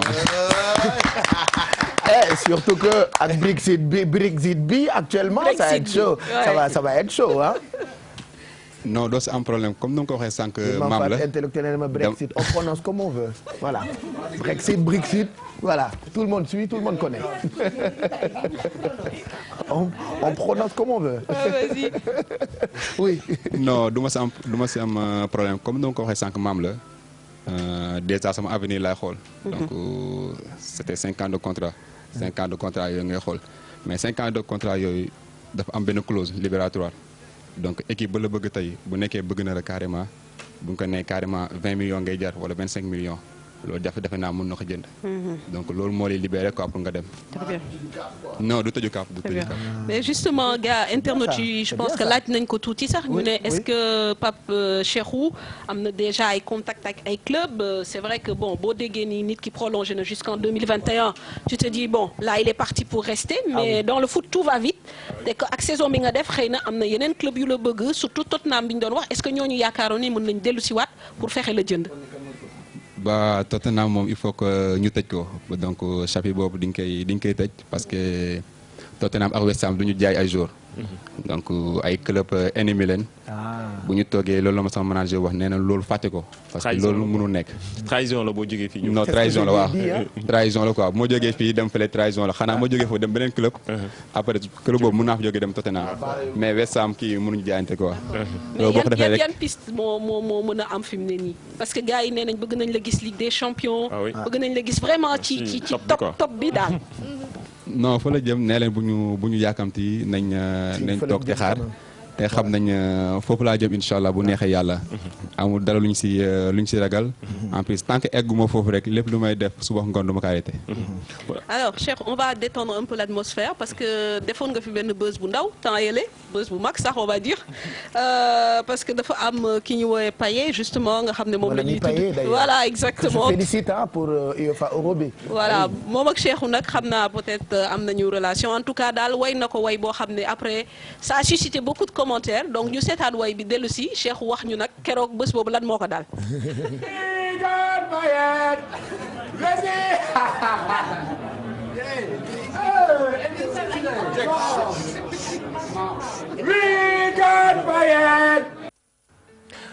voilà mais man maa ko waxoon mu woy ko maa ko ne woyal ma Payet ndax sama géer la. non mais Cheikhou bi nga woyee Payet ba pare loolu kay du problème mais bi mu woyee Payet ba pare moom xam na lu ko si fekk gars yi nee nañ est-ce que bés boobu tu étais lucide. wow. non dëgg la parce que man ku ma xam rek xam na ni dama mën a déconner. parfois su ma nekkalee sama gars yi nii tout le temps damay lâché wu même gars yi loolu may wax sax tout le temps yow xanaa doo professionnel man xam nga rek yii daf may neex parfois di lâché wu di gis sama gars yi pour ñëpp lâché wu quoi parce que loolu mooy yokk ambiance bi. parce que loolu da lay permettre tamit nga fàtte souci entraînement yi souci match yi ak pression bi yëpp. léegi jour bi nii je pense que suñu soirée bi la woon. après soirée bi lañ ko joxee trophée yëpp. léegi bu ma génnee gis ko. trophée yëpp moo ko gagné waaw moo ko gagné woon nag. bu ma génnee nag gis ko nag muy def interview. léegi dama ko doon tooñ. léegi nag bu may ins boobu nag may woy boo xamee supporter yi moom lañ koy fay woyul quoi. léegi ma woyoo ko rek ma commencé reetaan. léegi ma arrêté léegi bu ma demee si jaaxut ne ma ni noppil léegi bu ma nee noppil ma ñëwaat. léegi ins bu ma nee noppil nag ma ñëwaat nag. mu wëyaat après nag ñëpp ne dama mandi woon quoi. ça fait le buzz sur le web ah. voilà mais nag xam nga wolof nee na weddi. weddi bokk ci. ñoom duñu déconné weddi tuuma c'est ça. weddi du dindi tuuma. voilà non weddi du ñàkk fayda. weddi itam du ñàkk fayda dindi c'est vrai. bon enfin bref en tout cas il a quand même tu as tenu quand même à remettre les choses dans l'ordre. non si il fallait ma wax déjà parce que boo xoolee kuñ moo tuddee rek donc doomu jullit la parce que boo demee rek ñu lay wax yenn wax yi dafa garaaw léegi il fallait ma wax les choses au clair parce que déjà rek am na ñu ko gëmoon bu ma toogee sama Twitter sama Facebook gars yi envoyé ma message ba ma envoyé message ne ma waaye Cheikh bi day jël ma ne ko ku la ko wax rek après da ngay tiit quoi après si laa ne non il fallait ma wax gars yi que loolu amul. après moi je comprends pas xanaa ñu ko wax dañuy jël aussi parce que kuy jël moo mën a xam kii jël ça je comprends pas loolu rek laa comprendre dul Sénégal quoi comment naka la ñu mën a waxee diw lii diw la xanaa ñoom dañuy kii. je sais pas mais Pape c'est la question que je me pose des fois. Pape li du woon Sénégal aussi. en même temps dañu doon ñoo doon wax quoi. mais ñoom xanaa du leen faral di dal ñoom ñuy déconné parce que relax quand même décontracté wu tamit ci nit la bokk. lu tax ku war a relaxé rek ñu war a teg fenn. foo tamit ci nit la bokk. mais loolu mënu ci woon ñàkk ah. waaw mënu ci woon ñàkk quoi donc des fois day baax aussi nga génn gaam tuuti donc je pense que loolu c'était un peu voilà pour détendre. kon de xam naa ñoom bu ñu dëkkoon Sénégal ba may seetaan kon xanaa chaque jour ñu ne kii da koy defar peut-être des fois ñu nag tubaab yi bokkuñu ñun mën nañu fooree sans pour autant être voilà alors que voilà ñoom peut-être pour ñu foo ñu ree il faut ñu Mame Fatou ñoom saa yu ñu gagné bouteille champagne yi mooy njëkk a tegu dañuy mandi ba duñu xam fu ñu ne loolu képp kuy joueur xam na li may wax bu baax saa yu ñu gagné dañuy mandi. en tout cas Cheikhou moom. préciser na pour ma préciser tubaab bi voilà. Cheikhou préciser na ci loolu mais justement paillette boobu noonu paillette gars yi dafa mel ni chanson bi c'est prémonitoire parce que gis nga li muy def ak équipe de France yéen tamit lu muy jouer ak yéen dafa neex donc yow nan nga ko apprécier.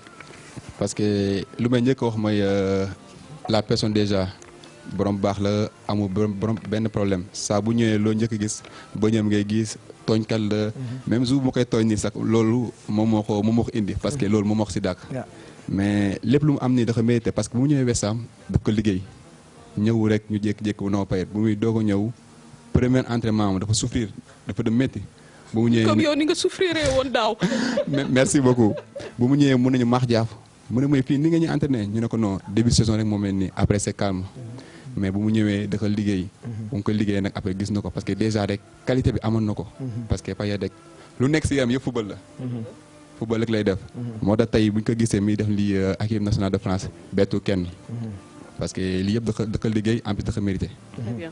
Alors ñu wax ci équipe nationale bu Sénégal. oui j'aimerais que mu nekk suspense parce que actuellement même téléspectateurs yi yàkkamti nañu quand même xam tolluwaayu Cheikhou Kouyaté ak équipe nationale bu Sénégal je reste convaincu que tu nous as préparé tellement de choses ak moom par rapport ak notre équipe nationale puisque mooy capitaine bi internautes yi itam ci la ñu bokk ils sont en train de réagir depuis que ñu commencé waxtaan bi. de réagir moom avant après pendant l'émission dañuy réagir Eliat Design nee na lan nga xalaat ci tirage éliminatoire Russie 2018. poule bi gis nekk ñun ñëpp je pense que Afrique du Sud la Cap-Vert ak Burkina Faso. léegi ñun xam na lu ñu war parce que bu ma toogee di dégg ay nit yu bëri ne dafa yomb. non Sénégal kenn du wax dafa yomb. ñun il faut nga wax ñu dafa métti parce que boo ñu waxee dafa yomb rek xam nañ après fu ñu jëm. ndax bu yombee déjà rek su ñun la. mais li ñu war a def mooy préparer ko bu baax parce que xam ne déjà objectif mooy Coupe du Monde 2018.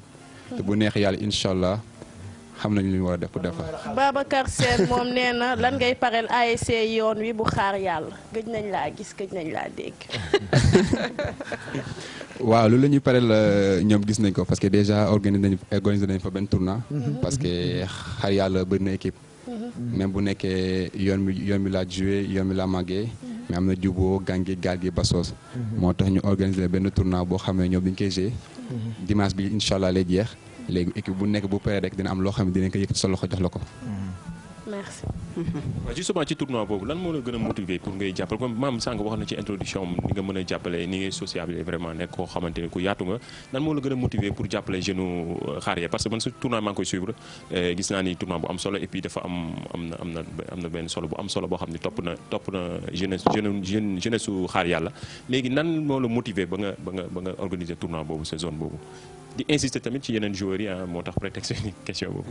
mais man déjà xaar yàlla màggee xaar yàlla laa juddee xar yàlla am ku ma xam xar yàlla ma xamee. parce que déjà rek image bu ñu doon jox xar yàlla rek il faut que ñu def image bu nice xar yàlla. boo xar yàlla bëri na qualité. xar yàlla bëri na ay joueurs. joueurs yoo xam ne ñoom dàq fubal. mais boo gisee tey rek wërsëg yàlla moo koy joxe. dëgg la tey bu ma nekkee fii tey yàlla moo tax. nekkul ni woon dama leen dàkkoon fubal. dëgg la amul woon ñoo doon fubal ndoo yow équipe bu garaaw. billaahi mais yàlla tey man la si choisir. mais ba léegi ñoom ñu ngi daw ñu ngi daanu loolu yëpp pour jéem a réussir même papa su ma leen gisee sax di gis seen entraînement sama yaram day daw.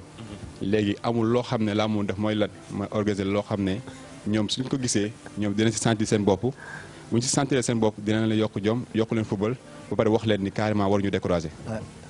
waaw man lu ma ci amoon lu ma ciy dolli mooy que bu dee ci wàllu coupe ak wàllu xaalis ak lu mu mën ci doon. yàlla dafa noppi démb tey soog a ñëw. dëgg la nee na inna allaha baalihul amru xadija allahi bi kulli shay'in xadara. macha allah waaye fas lu mu daw. du tere ña làbbali ko bu dee jom gis nañ ko ci yéen. bu dee fulla gis nañ ko ci yéen. bu dee fayda ak éducation. dañu yaru léegi daal xam nga mbir mi lu mu doon. ngeen gën a puus ca gannaaw ndax ñun saa su ne ñu ci ginnaaw ndax yéen ay gaynde ngeen na ko xaar mbay ma jàgg waxoon.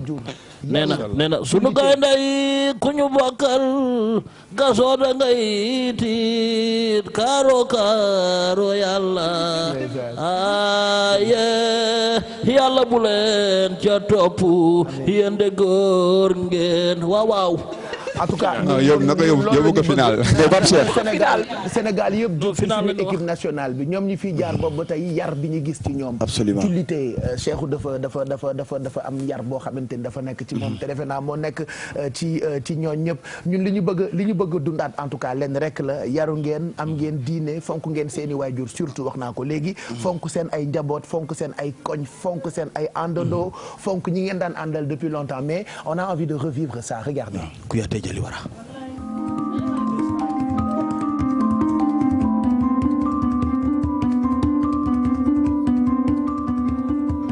voilà d'abord Mame Fatou wax na ko bi image bi jàll léegi lii fan la fekkoon. lii moo fekkoon xar yàlla ma toog sama néegu maam di seetaan match bi. ndeysaan bii premier bii bu mu duggee daw nañ jubilé. ah oui mais bu ñëwee toog ba match bi di jeex mënuñu woon nooyi. après match bu mu jeexee ndeysaan dañu daw xamuñu sax jour boobu aajuma la woon sax su ma juumul. jour boobu yal na ma yàlla baal juluñu sax aajuma defe naa. parce que fu ñu fekkoon la woon.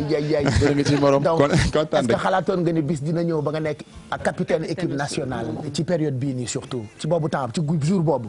non xalaatuma ko woon sincèrement xalaatuma ko woon. gis nga pression boobu nga dundoon ba julli ji woo jumaa. wallaay est-ce que xam nga ni ñun loolu la ñuy dund nii ak. non leen na xam naa loolu. xam naa loolu bu baax a baax est-ce que xam nga loolu. si xam naa loolu bu baax a baax est-ce que vous êtes conscient de ça. si xam naa loolu bu baax a baax parce que am na image yoo xam ne gis nañ ko. image yu bëri ñu ngi koy gis xam na ni carrément buñ gisee ñoo xam ne sax ñu naan équipe nationale gëmuñu ko xam na ni bu baax équipe nationale gëm nañ ko. ils sont minoritaires ñuy wax loolu. non gëm nañ ko. waaw Cheikh waaw man Pape Cheikh dama bëgg juste rek ñëw ci benn corde boo xamante ne corde bu sensible la. corde vocale. waaw non ko benn buum bu la neexee. ok mooy kii dafa bëgg yaayam. torop ma dégg ko fenn ma bëgg xam sa relation ak waa Pire parce que la nga teral sa yaay duñ ko wax ci télé mais ba bëgg xam sa relation ak waa Pire. waaw dégg naa de waaye relation waa Pire laa bëgg xam waaw. waaw comme ni nga ko waxee rek. Cheikh yow des fois doo football ak sa waa West Ham ba pare am ñoo ci bëgg a dóor sa waa équipe. ça t'arrive pas en tant que capitaine équipe nationale. si ça m'arrive des fois football ak gars yi ba pare mais bëgg a xeex ak ñoom ci biir terrain. si ça m'arrive des fois waay bëgg a dóor góol bi. wax ci baax moom de bu tontu de wax ci baax moom. oui vas-y tontul waaw ci loolu. non su may wax si maire bi sama xol day fees. maam xam na loolu. parce que lu ma ko mën a defal si àdduna amuma fayam parce que tey. bu ñu demee tey ba dégg Cheikh Kouyaté fii ma toll nii tey lu bëri moom la métti woon na trop mu nekk sama ginnaaw muy daw muy daanu am na loo xam ne mënuñu ko sax nettali mais man aw ma fayam aw ma fayam moo ñu def lu dul di ko ñaanal yàlla may ko wér gi yaram mu fekkee suñu njëriñ fekkee suñu njëriñ ay sët parce que loolu léegi la ñu am lépp lu ñu ko defal si àdduna tey ak àlaxira mënu ma ko fay moom lu ma defaral. Alors, wow, ça c'est la séquence émotion, j'imagine. Ah oui, on va tous pleurer là. Ah franchement, j'ai même failli pleurer. Pape Cheikh li mu wax aussi bon ex li mu wax dëgg la parce que ñun ay sénégalais lañu te dañu voilà famille dafa am importance si ñun. mais dañuy dellu si waat un peu ci rôle capitaine bi. parce que toogaay bi métti na de Cheikhou dama la bëggoon laaj par rapport ak sa capitanat bi. bi la ko Aliou Cissé di wax est-ce que yow yaakaaroon nga ni da lay jox brassard bi ak lan moo nekk sa réaction. loolu mën naa ko fii. yaay xool. non fii famille la quartier général. ça c'est la famille. yaay xool rek Sénégal yëpp ñu ngi si daan ça c'est international international la. léegi xaaral ma dagg antenne bi pour mu yam fii rek almadi. muy tontul ñu comprendre jour bi coach bi di ñëw c'était avant contre match contre Namibie. donc c'était entraînement bi ñu ko amoon 3 heures. c'est que veille match bi la woon. léegi ñu dem di entraîner si terrain bu ñu joué. bu ñu ñëwee mu woo ma man ins bu ma woowee ne woon naa am na lu may waxaat parce que tout le temps daf may woo di ma wax lii nga war a def lii nga war a def tout le temps xam nga di ma jox ay conseils ma ne coach bi xam naa loolu la may waxaat bu ma ñëwee mu ne ma Cheikhou ma ne ko oui coach mu ne ma ça va ma ne ko oui ça va rek mu ne ma t'es prêt ma ne ko waaw prêt naa kay mu ne ma match contre samedi contre Namibie tu seras mon capitaine waxuma ma xool ko ma ne ko ma jox ay jour ma ne ko non jour bi ak jour bi ñoo war a nekk capitaine du man quoi. ah bon waaw loolu laa ko wax. non c'est pas une question de rôle c'est une question de respect. parce que man dama yaakaar ne capitaine boo koy nekk rek am na ñoo xam ne ñoo fa jiite équipe nationale. léegi bu jotee équipe nationale rek dama ne war nañ ko jox am nañ koo xam ne surtout bu nekkee jour boobu mu ngi jouer dama ne kii de mérité na ko. après si dama ne non prépare-toi yow yaa xay nekk. mais nag lu gën a tax mu yomb si man joueurs yi ñoo tax. parce que ñu may jàppale ñu ngi wax ak man tout le temps day jékki-jékki avant ñu ñëw ñu ne ma capitaine man waaye bu la mu woowee capitaine ñu ne il faut nga nangu ko nag yaay suñu capitaine équipe. mais man surtout foofu dama fay taxaw parce que Cheikhou sa caractère yow nitu jàmm nga. bon bëri woo xadar. on va dire ça comme ça ni ma ko gisee. est-ce que yomb na nga jiite 23 joueurs bien que xam nañ ni capitana léegi du da ngay jiite da ngay waxtaan. da ngay voilà c'est une relation un peu d'égal à égal mais yow yaa yore porte-drapeau bi. est-ce que forcé woo sa nature pour nekk capitaine du Sénégal. non forcé wu ma ko forcé wu ma dara parce que message bi coach bu ko jaarale si man dinaa ko jaarale si joueurs yi. te en plus message bi day jàll bu baax. en plus loolu comme ni ko waxee sànq rek joueurs yi ñoo ko yombal tey joueurs yi bu ma am woon loolu tey si joueurs yi day gën a métti. mais mun naa la wax tamit dara depuis ma nekkee capitaine équipe nationale su may jógee équipe nationale lay gën a sonn. dafa métti parce que yombul nag. yombul xam naa équipe nationale bu ñëwee pression bi dafa gën a yéeg. dëgg la équipe nationale bu ñëwee coach bi mooy gën a sonn parce que mooy nekk si kaw. après coach bi bu ñëwee yaa si topp. yaa si topp pression bi day gën a métti. même coach am na benn saa mu waxee ne ma carrément da nga war a sonn comme man nu may sonnee. ma ne ko non amul problème. yàlla moom on l'admire beaucoup. dëgg la c'est vrai que c'est un coach qui imprime beaucoup de rigueur. voilà de rigueur. mais léegi dama gis ni am na loo xam ne tamit yaa ngi koy def te je pense que ku nekk capitaine jiital nit ñi da ngay fédérer damay gis ni chaque fois benn joueur. comme par exemple Sadio Mané ci mujj. bi mu defee transfert am gis naa nga posté message.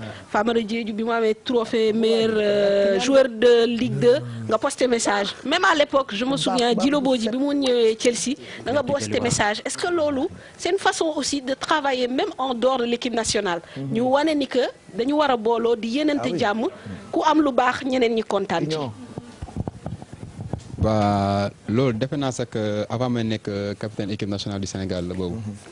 parce que ñun amuñu dara lu dul sénégalais. parce que déjà ay frères leen. dañu war a xam ne ñun ñëpp benn leen. parce que tey ñun ñëpp bu ñu demee bitim réew. du dara diñ koy def tey suñu waajur ñoo siy jëriñ. dëgg la man tey bu ma jàppale Sadio bu ma jàppale Jila wala ñoom ñu jàppale ma. du man maa siy jëriñu seen famille ñoo siy jëriñu. parce que lu ma yéene sama bopp tey loolu laa leen yéene. dëgg la parce que tey bu ma gisee benn Papi Jila boobu dem signé Chelsea. loolu mbétte la si man.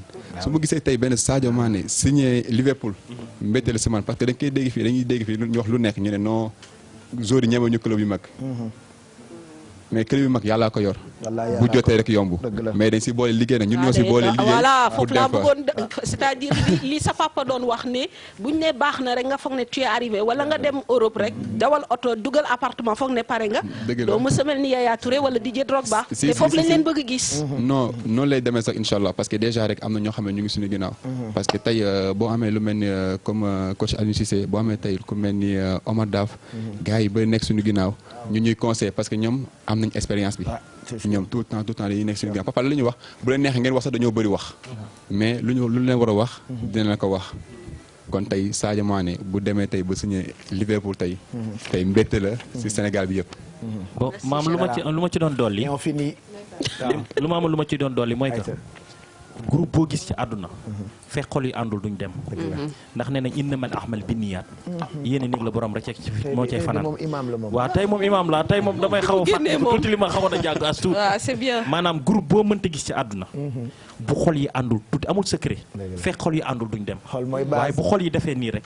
barke Seydina Mohamed loolu ñu yootu di ngeen ko. nga ne ko daan Kuyaate Jali Wara. Imaye Kuyaate Jali Wara. Kuyaate Jali Wara. Naamu. Allez, on va finir cette émission. On va finir cette émission quand même. xanaa mënu fi bañ a toog. Voilà, on finit après ñu may Kanel mu tëj nag quand même. voilà non objectif bi rek objectif bi après éliminatoire bi ngeen def bu am solo bi ngeen def presque parcours sans défaite mu nekk éliminatoire bu doy waar bu ngeen def léegi lan moo nekk objectif fu équipe nationale bu Sénégal en tant que capitaine ci CAN 2017 bi ñu jëm. je pense que pour ñu bañ a sori rek objectif bi ñëpp xam nañ ko bi nga koy wax te bañ a ragal objectif bi mooy coupe bi incha allah bu neexee yàlla. Cheikhou tu mets la barre trop là. coupe la ñu bëgg parce que il faut ñu wax ko déjà loolu lañ bëgg déjà mais loolu pour du ay wax. ce sera pas des paroles. il faut que ñu liggéey ko ba fa jëm ko ci terrain bi. te bu soobee yàlla incha allah xam nañ lu ñu war. te liggéey boobu war ñu def ko avant coupe du monde 2017 bi bu soobee yàlla dinañ ko def. il faut le faire Alfie très rapidement waaw. xam nga fii moom lépp la ñuy waxtaane man moom du ma wax ci football. ndax ku ne xam na li ma intéressé. man li may bëgg a xam Cheikhou à part loolu ñu lay féliciter parce que waa Ousmane Sossi Diop ña ngay yóndee seen nuyoo. mën a garder relation. maa ngi nuyu bu baax ci lay bokk. mais man dama bëgg a xam yéen seen régime alimentaire nu muy demee parce que man lekk bi moo ma intéressé parce que quand même kuy def 90 minutes ah. di entraîner régulièrement tous les jours. war a garder parce que tey bu ñu yóbbu woon Ndiaye mi wala Pape Cheikh ñu dem def 90 minutes ba pare gis nañ seen entraînement nu muy demee lan mooy seen régime at yéen luy seen secret daal maanaam. mais balaa ngay tontu ci loolu y a des coéquipiers yoo xam da nga leen di bëgg a dóor. mais amu ci ñoo xam dañ lay épuiser. des gens qui. man moom sama rôle mooy ma ñëw pour épuiser ko moo tax bu ba andi ma. mais man Idrissa Gana Gueye daf may épuiser man. Idrissa Gana Gueye daf may sonal sax loolu laa yëg ci Alfie man moom dañ ma fi andi pour ma épuiser ko même problème Cheikh. oui lan mooy régime am. est-ce que da ngeen am régime strict bu ngeen di suivre wala lu leen neex ngeen di lekk comme ñun ni ñuy lekkee. parce que pour ngeen garder forme quand même war ngeen am benn secret bu ndaw. lu neex ñuy lekk bu ñu koy lekk dañuy laaxatu. yu neex yi waaw dañuy laaxatu waaw dañu koy tere. ay ñoom hamburger ak ñoom pizza yooyu noonu waaw tout le temps pizza gars yi bu ñu koy lekkee sax bu ñu paree match la ba pare. bu ñu paree match anglais ñëw bu ñu paree match dañuy ñëw indi pizza bi teg ko si table bi. teg lu ñuy teg si table bi yëpp lu ñuy naan yëpp. mais équipe bu nekk dafa am médecin bi nag moom mooy conseil c'est des pâtes. tout à fait du riz blanc. de la salade sucre lent yooyu nga xam ne moo leen di garder. ak sec bi noonu lañ koy kiiwee poulet bi tamit noonu lañ koy kiiwee. d'accord donc xorom bi nag yaa ko siy def power bi yaa ko siy def. pour mu xaw a am goût quoi. dëgg la sinon lépp ça c'est bien quand même ñëw.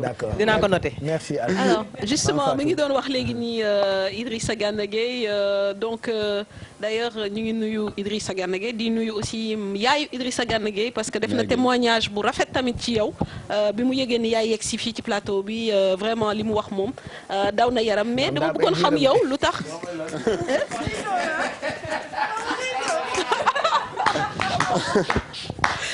li ñu wax sax. oui ñu ngi dégg. baal ma on continue. à force de te côtoyer. Cheikhou ma bëggoon xam yow. tontu na en plus ah merci beaucoup. Cheikhou dama bëggoon xam lu tax yow ak Idi lu tax tu n'aimes plus Idi. je n'aime plus. oui. non dafa lakkale quoi dafa ma lakkal sonnoon na ma il faut nga laajte yaayam sax parfois sax damay woo yaay ji di ko boole. man Idi nu ma lakkale. mais non damay dëggal c'est que lu ma defal moo tax lu ma defal dafa rëy lu ma defal moo garaaw te 2012 laa xam 2012 bi ñuy dem Afrique du Sud du ma ko fàtte moom ñu bokk chambre maa ngi doog ñëw ñoo bokkoon chambre sax moom nee na moom dirigeant la ma tegoon.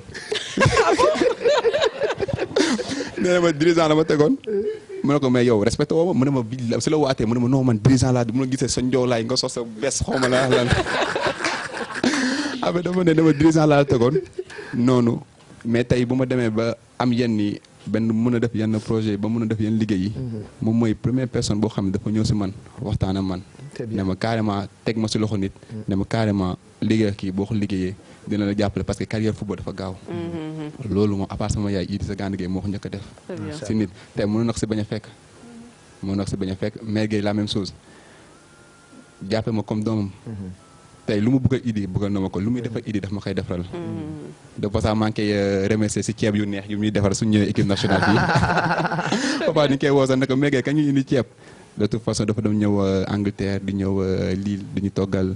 non amuñu fayam di ko ñaanal tamit yal na ko yàlla may gudd fan.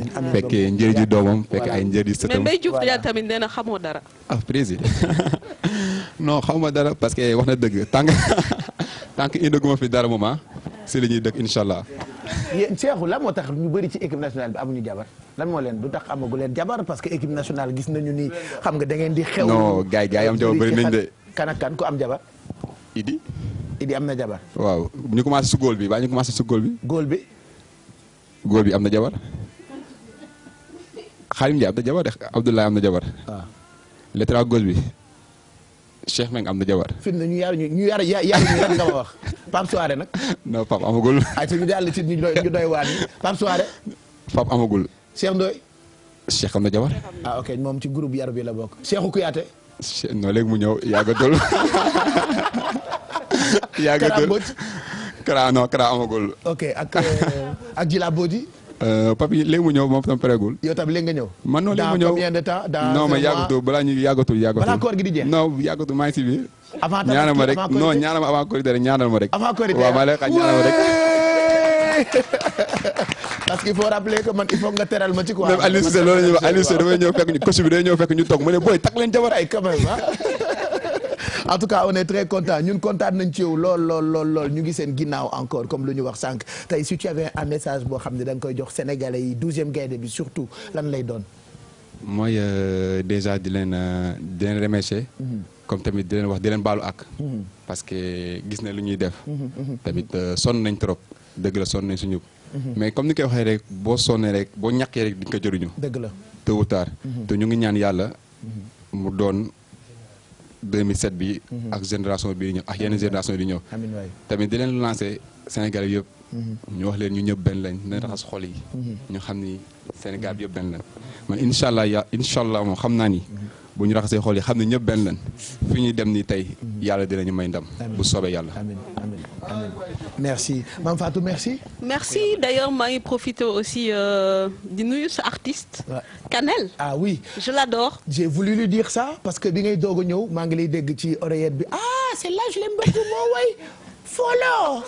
Effectivement, c'est elle qui a chanté Follow. Je t'ai entendu mais bëgguma la woon sonal. dama bëggoon bàyyi ba nga toog ma sonal voilà quoi parce que voilà j'aime beaucoup li muy way boobu dama koy souvent di ko teg di ko replay vraiment maa ngi koy encouragé di ko wax ni kontaan naa gis ko te sama mbokku tukuleur la ndax sama yaay tukuleur la donc vraiment kontaan naa ci moom di remercier Cheikhou di leen remercier yéen voilà et j'ai envie de iboite parenthèse bu ndaw relations internationaux yi ak TFM parce que voilà quoi des fois je me dis du caagin ni fii laa bokk des fois j'ai l'impression que TFM mooy télé internationaux yi mooy télé ñoom Cheikhou Kouyaté télé ñoom Cheikh Mbengue télé ñoom Djila Bodji mooy seen télé quoi mais loolu moom peut-être bon non loolu moom yaa ko liggéey parce que lu may wax rek mooy maam amuñu fayam parce que du ma ne dafa neex rek ñu dog la gis bu muy métti la doo gis bu muy nekk Belgique boobu kenn xamu woon bu may invité boobu TFM woo ma xaw ma ko woon sax si la ma ne carrément ma ñëw def sama émission télé après si la ma wone sincèrement amuñu leen lu di la ñaanal di la remercier di la wax liggéey bi ngay liggéey rafet na quoi amuñu sa fay sincèrement parler amuñu fayam lépp lu muy def dafa nice sincèrement parler lépp moom la loolu nice na super merci Cheikhou merci beaucoup en tout cas Mame Fatou Ndoye allez on finit Kanel yow tamit ñu ngi lay gërëm bu baax lan mooy projet yi pour fii Sénégal pour l'instant damaa ñëw vacances damaa ñëw nëppalu ko tuuti d'accord parce que dama voyage ci monde entier bi yëpp. ma gay Sénégal lool tuuti pendant 3 ans. ci àll bi laa nekkoon. mais sama yaay dafa waxoon benn wax mu ne sama gër yi yeneen tukki ñu ngi leen di topp rek. mais léegi maa ngi ñëw naa ci Sénégal pour tuuti sama clip yi. di seetaan encore di seet samay mbokk yu fi nekk. samay njar yu fi nekk samay fans club yu fi nekk. xam nga ñoom ñu dëgg fooloo rek ñu ne yow fooloo moom fu mu réer. dëgg na télé bi moom fooloo moom réer na léegi wala dañu ko génn Sénégal wala la mais maa ngi fii maa demoon ñibbisi na. mais yéen ñii xamuñu Kanel sax. man yaa gën a xam Kanel parce que yaa sama càmmin encore ma wax ci tukulóor tuuti. waaw. mi sabini bandiraɓe men Haalpulaar fof gon ko gonga. mi sabini président Macky Sall. Samba Mayram Molo. Baro teddo jeeri. ko lamɗo heewa ñalan lamɗo ɓi lamɗo gilanki taw wona hannde kanko jeewa makko o Mayram. kadi ne nganndi moom ɗo gila woni premier ministre ha to woni ɗo mbiɗa anndi o bonnani. ko gonga. mi salminima mi daari jam makko. mi salmini kadi Youssou Ndour kadi ko fansam gueɗe komi cukalel somi wayi tan so ɓerdam mette somi hiɗi Youssou Ndour tan mi daƴƴan so fekke bomo nekkon haale. su fekkee dégg naa Youssou Ndour rek man su fekkee maa ngi nekkoon ci torof damay bëgg. wallaay. ma lay yónni rek yow ak Bouba. dama ko bëgg gis. di nga ko gis. des yeux dans les yeux. incha allah.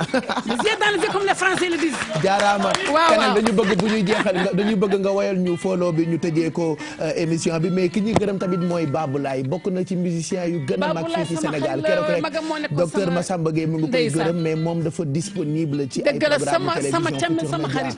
Babou Laye en tout cas ñun kontaan nañu yàlla na sa taxawaay yàgg. amiin sa ay tournée yooyu yëpp ñu ngi koy gis ñu ngi koy dégg sa ay production et on est très content. Exidex merci beaucoup Mamadou Ndiaye Papa Ndiaye Bale merci beaucoup Alfi Ba ñu ngi lay gërëm Bessel merci Seydou Ba merci beaucoup Ndiaye on te remercie Zeyna merci ma puce Mame Fatou Ndoye ñu ngi lay gërëm Cheikh Kouyaté merci aussi à toute l'équipe de production dirigée par Tonton Mac ak Pape Samba Thiam Koulim Dioum waa service digital bu Futurs Médias ñu ngi leen di gërëm teg ko ci loxo Cheikh Ndiaye mu jox leen ko et puis gërëm tamit Denzo mon ami merci tey moins de Oupou et puis gërëm tamit Mame Sira Konaté ak gars yi nga xamante ni ñoom la ñu àndal ci quartier général demain on se retrouve dès 22h ak beneen équipe ñu bàyyi leen ak Kanel mu tëj ak ñun quartier général bi tey ak Folo ñu may ko Mame Fatou Ndoye. Ela hayo ela yo.